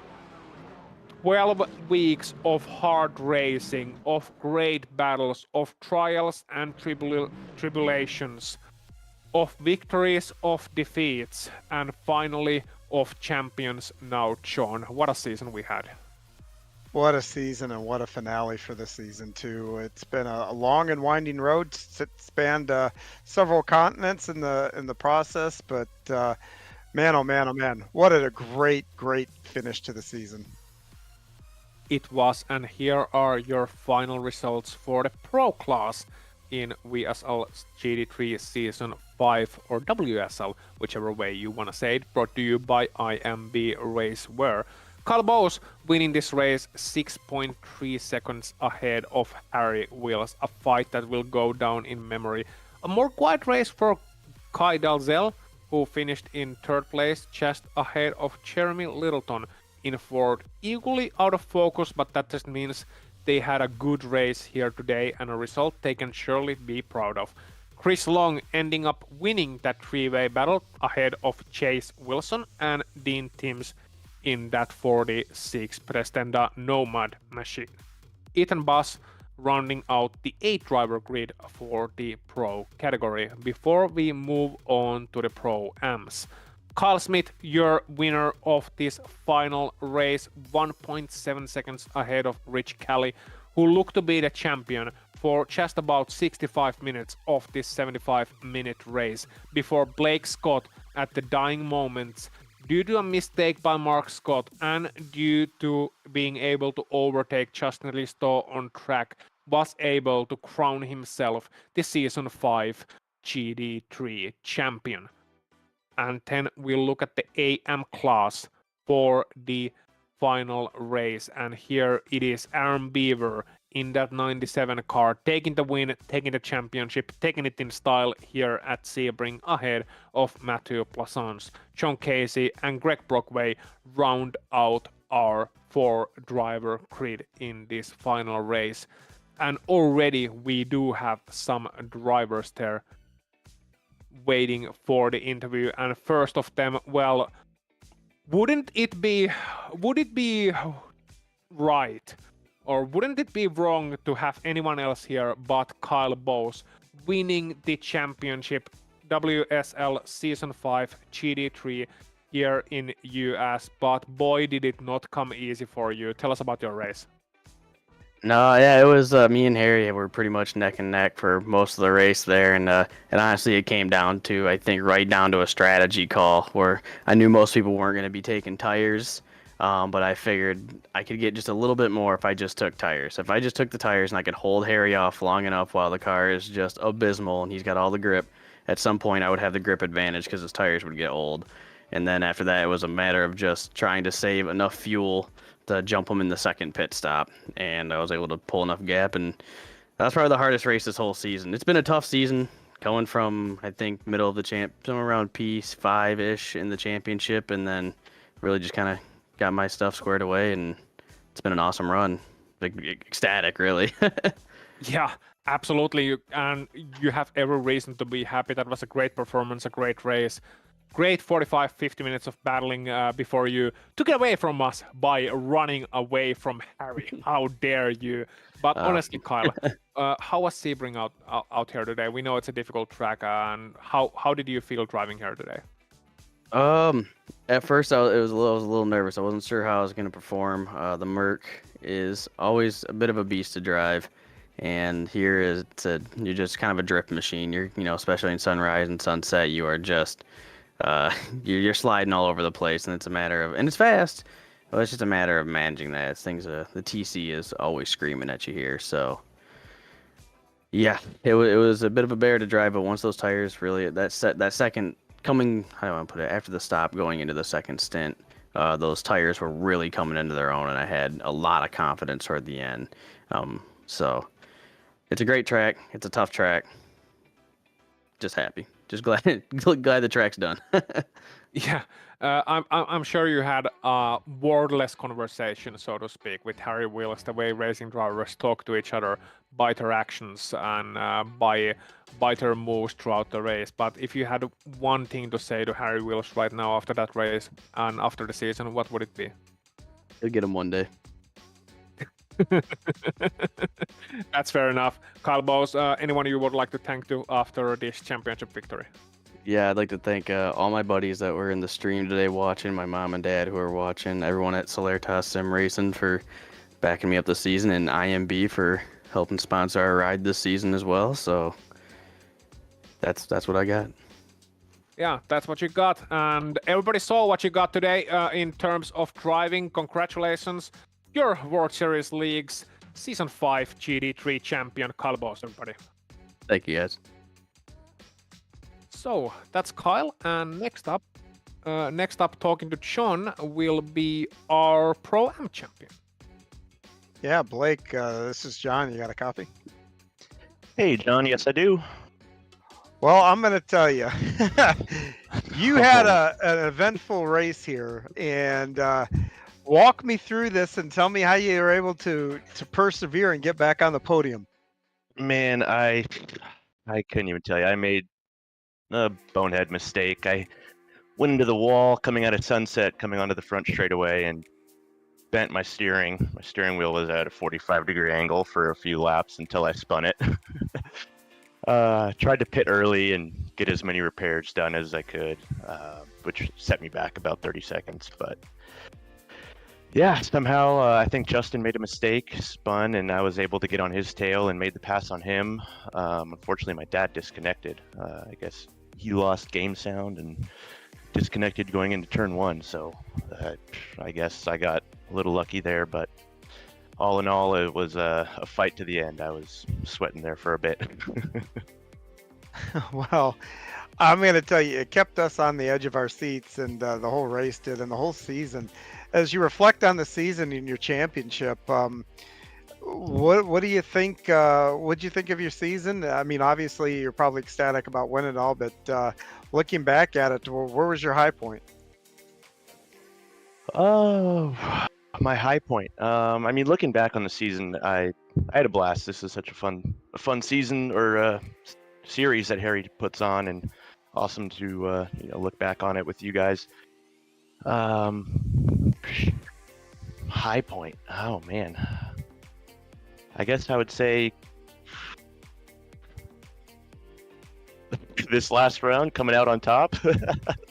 I'm not too sure, but Yeah, it was just a season of trying to be consistent, and that's something I definitely need to work on. Yeah, I'm I quick, was but I about just to. got to work on the consistency part.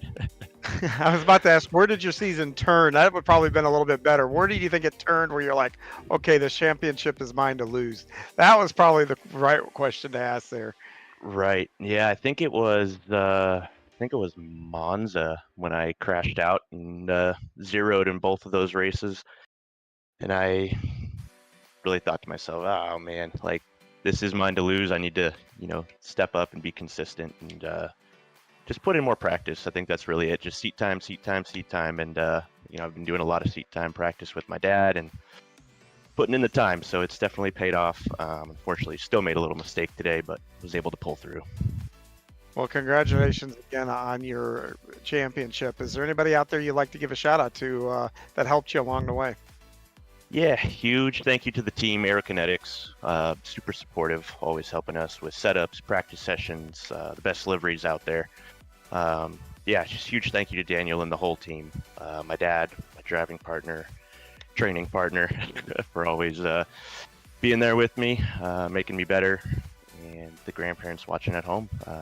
Huge thank you to you guys as well. It's been such an awesome season. I've had a blast. So thank you to you guys and everything you do. Well, cheers, my friend, and go enjoy this championship, and hopefully we see you come back next season. Thank you so much. It's time for a beer. Have a good night, guys. Yep, absolutely.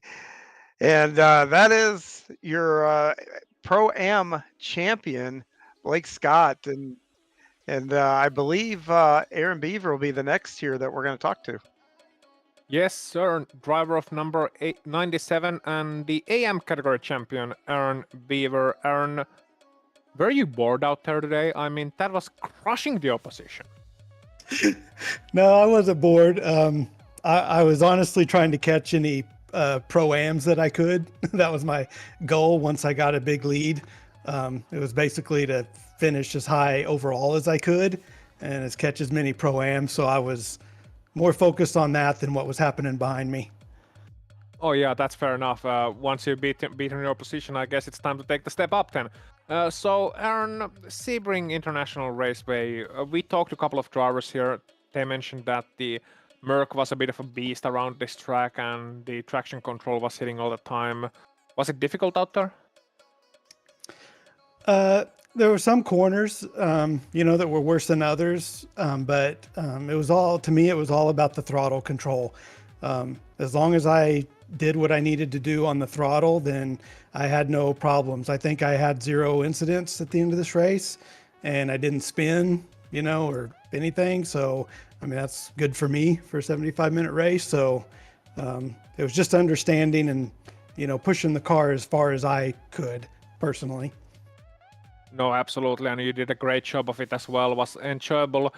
The few times that we got to watch you, admittedly, with battles going on all over the track, and you being by your lonesome 10, so a bit of a more forlorn race, perhaps, in terms of camera time, but sure, you'll get more coming up next season. So, looking back now, 12 rounds, of course, done, GT3 Season 5, you're the champion now. 10 rounds, sorry, not 12 rounds done, of course. And so, what now? Looking back at the season, what was your highlight? Honestly, my highlight was I had to learn 4 new tracks for this season. There were 4 tracks that I'd never driven before. So I did more practicing than probably I ever have. But it was like every week I'd have to practice, a lot for that upcoming race. And then after it was over, the next week was a new track and I had to practice for it. So it was a lot of practicing, a lot of fun learning the new tracks, which I always enjoy. But yeah, it was just a lot of, hard work and doing laps really to get comfortable for the race. No, absolutely. Which was the most difficult one to learn? Ooh, maybe Imola might have been the hardest one for me to learn for some reason. It's a pretty tight track, some definitely slower corners, chicanes and stuff, and never driven it. I had to learn all the braking zones and stuff. And so, yeah, maybe it. Now, that's a good answer. It is a difficult track, absolutely. It is. It by no means easy. Deceivingly so. Deceivingly difficult even when you look at the track map and compare it to the actual driving. Regardless, Aaron, we're gonna let you enjoy and celebrate the championship as you well do. But before we let you go, anyone you would like to give a shout out to, thank you to? Yeah, I want to thank Aerokinetics for letting me drive this car. Thanking my teammates for helping me with setups a couple of weeks when I was really struggling and we had to make some last minute changes that they helped. Want to thank you guys for broadcasting, and I am, WB for sponsoring and stuff.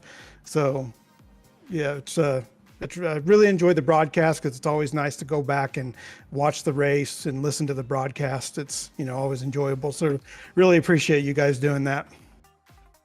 Well, thank you. We appreciate the drivers as well, and of course the league for commissioning these broadcasts as well. Aaron, thank you so much for the interview. Congratulations for the championship. All right, thank you. And next up, it's going to be Sean talking to number 9. I have Matthew Plaisance here, and Matthew, you had definitely an eventful race from almost the get-go here by not thinking, okay, I'm not going to be able to be here on time, then starting with no practice. I guess start with that. No laps, and I'm sure you probably practiced in the week, but no laps, running to the grid, hopping in the car. What was that like? Yeah, so I didn't realize what time the start was. I definitely thought I was going to miss it due to work. And when I was driving home, I was like, I'll listen to the broadcast. And I pull it up and it says 25 minutes till it starts. I'm like, oh, I might have time. So made it home, got in. I think I had 6 minutes to spare of the warm up. I don't even know what setup I had on. I just jumped in to make sure that I could participate because I wanted to maintain that second place by actually getting points. Well, once you got in the car, and I have to ask now that you said you didn't even know the setup, was it the right setup, or did you feel like you put a Laguna Seca setup in here for it? I'm not sure. It was I know that I did do some practice yesterday, and I was doing some 59s, and I could not hit a 59 tonight to save my life. I was trying, and it just wasn't happening. But it's okay. When Beaver started taking off, I was like, well, he's got it wrapped up no matter what at this point. So I just need to make sure I can hit the half distance to get my points. And because if I would have, I calculated, I'm pretty sure if I would have missed it, I would have fallen to third in the championship. So I was just trying to maintain that second place. Now, Matthew, you can't tell me you're able to do math. I've been saying the whole broadcast that drivers aren't good at math, and now here you are and able to do that going in. But I tell you, once you had a couple of hiccups once you started going, with what you had on the line, how hard was it to refocus there to get back and kind of get on with your program? Oh, it was okay. I was just thinking I was in survival mode, and I know I was around John pretty close for most of the race, and I think at one point he let me go by. It felt like he braked early, and at one point he spun behind me. So I was just like, okay, I just need to bring it home, and that'll be it. And I was luckily able to do that. Didn't put it in the wall, didn't spin. I was pretty happy with that. Well, I asked one of the other guys to kind of look back on their season here, and you finishing second. What for you was your turning point on your season to, where you think it either catapulted you into this or maybe even took you out of the championship there? Is there anywhere that you can pinpoint on that? We definitely started strong. I think I know. Well, I know. Like I said, I predicted it. Long Beach definitely hurt. And Bathurst I've never been really good at either. So those two definitely did not help. I think I came last in both of those events completely. So it's still, with only a few cars in the field, it's still a lot of points. But I just I did not enjoy those two races at all. And I don't want them back on the calendar. But other than that, like I said, I started strong and then just kind of tapered off. And I think some of my victories I got lucky on strategy and Beaver getting unlucky. or spinning or getting in an incident a few times. Kept me up there, but still, it was fun. The most emotional roller coaster I've had in a season with this league so far. Well, Matthew, I'm going to say it's been a pure pleasure watching you guys race this season. You guys have put on a show each and every week, so thank you for being a part of it. Anybody you'd like to give a shout out to that's helped you along the way or supported you and watched you, whatever the case might be? Yeah, I just want to shout out the team, Eclipse Racing Esports, our sponsors, Grip Engineering and Skyline Designs. You guys, the broadcast team, and all the admin that run in the thing that get to put it on every week and seems to be running pretty smooth. So just very enjoyable. All right, my friend. We'll enjoy the summer, and hopefully we see you back next season.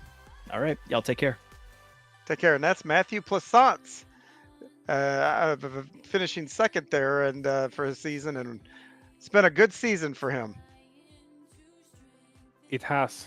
And next up, we will have the man who sat on the lead of the Pro-Am Championship for most of this race. He had it almost clinched, and then drama almost at the last minute took it away. Rich Kelly, commiserations, I suppose, to you, but congratulations for second place in the championship. Still a tremendous achievement. Yeah. Obviously you want to win it. Unfortunate that some technical difficulties kind of threw a wrench in that, but I guess you'll have that. Yeah, great season though. First time here. Just trying to, find my way, do what I can. No, absolutely. It was great driving from you, and just the right type of aggressive driving as well. You had plenty of great battles right from the get-go, so didn't really get a chance to sort of ease into the race, so to speak. Was that more difficult than usual, perhaps? Definitely, especially with as tight as it was coming into this week. There was no next week, so pretty much every place mattered. But yeah, definitely, normally it's try and keep the car clean off the start. But this week, it was a little bit different, obviously. I knew I had to get to the front as soon as possible. Yeah. What went through your mind when you saw Blake Scott spin out? I mean, I always control what I can control. So there was a little bit where, it went through my head, hey, he spun, he's probably going to be, last place. I just got to do what I got to do. But again, I've always been taught, control what you can control. So that's what I was trying to do. I lost a little bit of pace towards the end of the second stint. Made a bad strategy call by pitting a little early, but hey, you live and you learn. Yeah, no, you absolutely do. And it was a great performance throughout this final race, and a great season for you, especially as your debut season. You'll come back stronger next season, I'm sure. Rich Kelly, anyone you would like to give a shout out to? Shout out to the boys watching. Shout out to Harry for putting this on. Chase and Kai have been a huge help. Just kind of fine-tuning my driving style. I've definitely learned a lot since we started this 11 odd weeks ago at Daytona. But yeah, shout out to them. Shout out to the boys watching. Appreciate y'all. No, yeah, and appreciate the chance to have an interview with you as well, and congratulations for the second place. Absolutely. Thanks, guys. Thank you, Rich Kelly. And next, last but definitely not least, we'll give John the microphone once again, and on the other end of the microphone will be a very special guest. Yeah, I have Harry Wills here, who is runner-up in the pro category and not by much, and he's also the guy that has put this whole thing together to where we've all been able to enjoy watching, and a lot of the competitors have been enjoying racing in. But Harry, I'm going to start with this race, man. You guys were racing the first half of this race like it was the last half of this race. Walk me through those battles. I mean, oh my gosh, what a great fun that was to watch. It was that was probably the hardest, or the hardest I've ever driven anyone. I think on this, ever. I mean, I just had, that was everything. I had everything out there. Then I had nothing else to give. That was 110+%. And you know what? It's a slightly easier pill to swallow when you just get beaten fair and square. He was fair. He left the room, positioned the car just absolutely perfectly to a point where, it's a difficult track to overtake at. full stop. But there was just no. I just couldn't do anything. If I went outside, he was perfect on exit, so I couldn't get a run. I just had nothing. The only place I felt I really had something was turn one. I thought into turn one I could just carry the speed naturally through. He was running wide on the first few laps. I just didn't maximise the opportunities, which were, you kick yourself for now, because if you're side by side, you can do some stuff. But I wasn't, everybody, not just Kyle, but everyone has worked really hard this season. I didn't want the last little, shall we say, last little thing to come down to some half, whatever, late move, half cocked thing where it's just like, hey, it's not how you race, really. I give that absolutely everything. I raced fair, I raced hard, and I got beaten fair and square. And it's, it's what it is, I suppose. It's funny you say it that way. I think during the race, I think I even made the comment of, look, you've got two guys here now that deserve to win this race. Neither are putting a tire wrong, and they're both bringing their A game. I'm going to tell you, we've had a lot of a lot of fun races this season to watch. That battle tonight, only thing I can think of is to describe it as epic. It's going to go down as one of our most epic battles I think that this series will have, and it'll be remembered for a long time. But the second half of the race, you kind of lost touch with them. Was that tire give up? Was it maybe a little bit of damage from a little bit of the contact that you guys did make? What happened there on that second half of that race? I think in the nicest possible way. When that was starting to happen, it's 2:30 in the morning over here. So, you give everything you've got, but when you've been awake for 18 hours, you just, and when you're racing someone like that on your absolute bitter edge of what you've got, you can only stay focused for so long. And obviously he just had a little bit more wind in his sails come the end of that race. I could feel it. I tell you, it's a genuinely heartbreaking moment when whether it be in a sim car or a real race car or whatever, or anything, when you can just feel it slipping away. You know that you've had to drive so hard and be so consistent just to stay with him. And then when you know that you're starting to lose the edge and you're starting to make the mistakes, and you know that he's not, that's a pretty sinking feeling, really, when you give it that much. But that was just a good race. I can live. You can live with being beaten fair and square. I can tolerate that. It's when you get beaten by stupidity, should we say, or whatever, where something bad happens, where someone sends a late move or something silly like that. That's where you go. That's where it really hurts. But the fastest guy won that race, and I could have done something silly. I could have done something more forceful. I had plenty of opportunities. I could have done something late, and I'm guessing quite a few people would do it, but that's not really how I'd like to win a champion, not let alone a race, but a whole 10 weeks worth of racing. It comes down to that. I wasn't going to do it. I was going to engineer a move. If I could have engineered a move where I was able to keep it stick round and outside or whatever, then I'd have done it. But I just couldn't do it. He positioned the car so well, put it exactly where it needed to be, and I didn't have anything for it. But I don't know. I don't know whether I was just quicker on the shorter part of the run, the first bit. His car had more long run in it. I think that may have had something to do with it. I had a couple of sideways moments, which I think cooked the tyres. And then once you've done that, it's very difficult to come back from. It's just so consistent. That's the. It's very difficult to even stay with, let alone overtake someone like that. So I can't praise him enough, really. Well, you know what?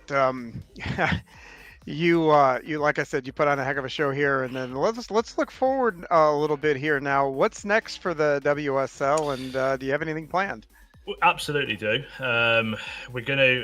We're just in the throes of trying to work out what path we take it in and what route we go down with the championship. There's a lot of ideas being bandied around.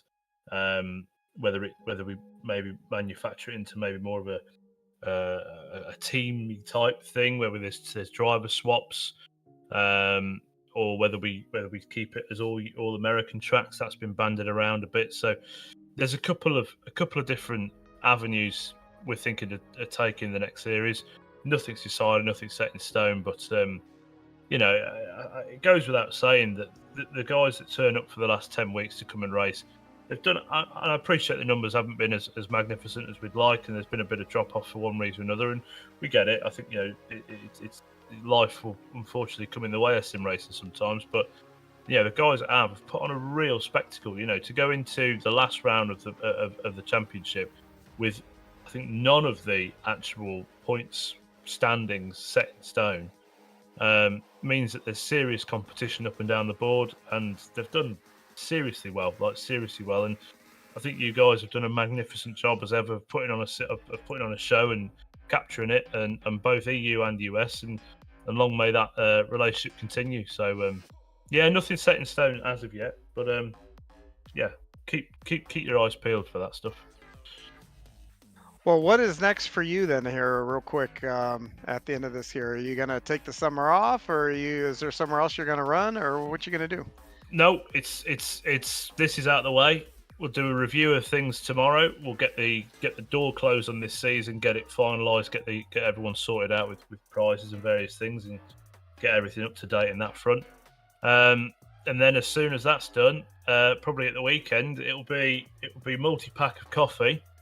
And let's start smashing some rule books together to get the next season going. So, it's the thing is, I think if you take too long of a gap, people lose interest to go elsewhere, and we don't want that to happen. Need a little bit of a break. It'll probably be 3-4 weeks before we really, we'll probably get sign-ups open in the next fortnight, and then it'll be sort of 3, 4, maybe 5 weeks before next season starts. We have to gear it around week 13 is the hard thing. Because week 13 obviously comes about, and then they break all the cars and they break all the setups, and then the fastest cars now the slowest cars. So it's how we work it around that. We'll kind of hinge on what we do, but just keep your eyes peeled. Stay in the Discord, stay around. You'll see some stuff, and then it'll be cool. It'll be great.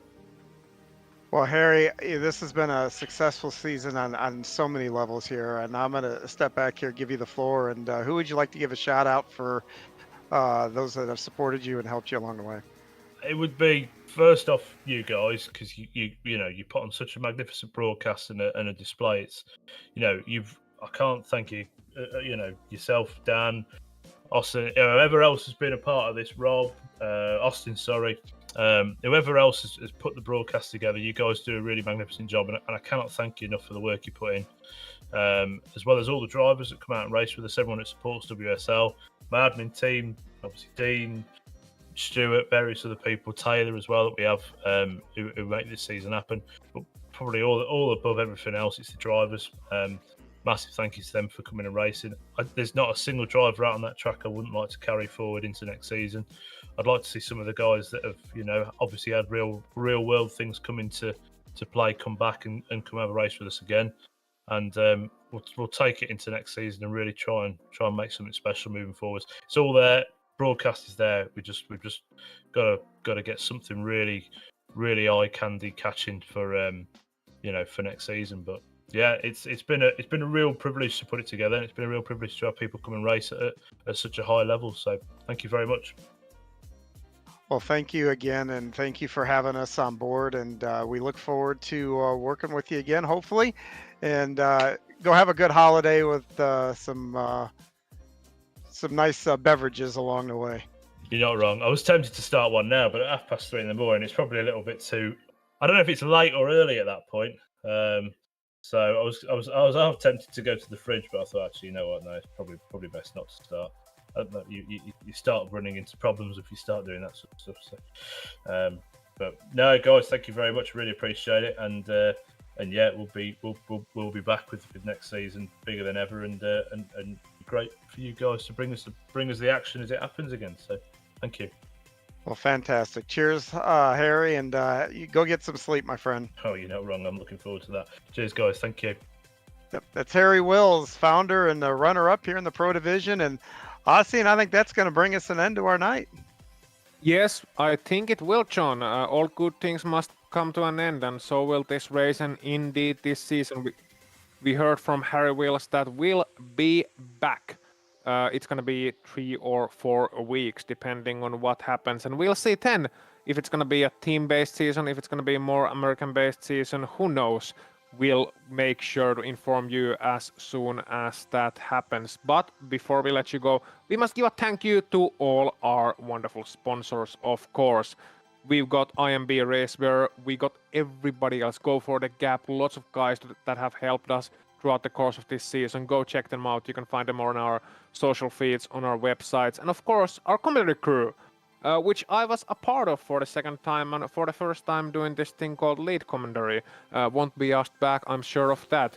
Alongside me was John Hain. Lovely as always to have your expertise here, John. It was a delight to do broadcasting with you, and a great privilege and an honor. Daniel Costello behind the scenes, behind the cameras as well, making sure that you see the best possible angle of every single bit of action out there on the track.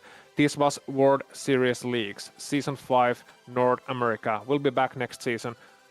Until then, see you, take care, and good night.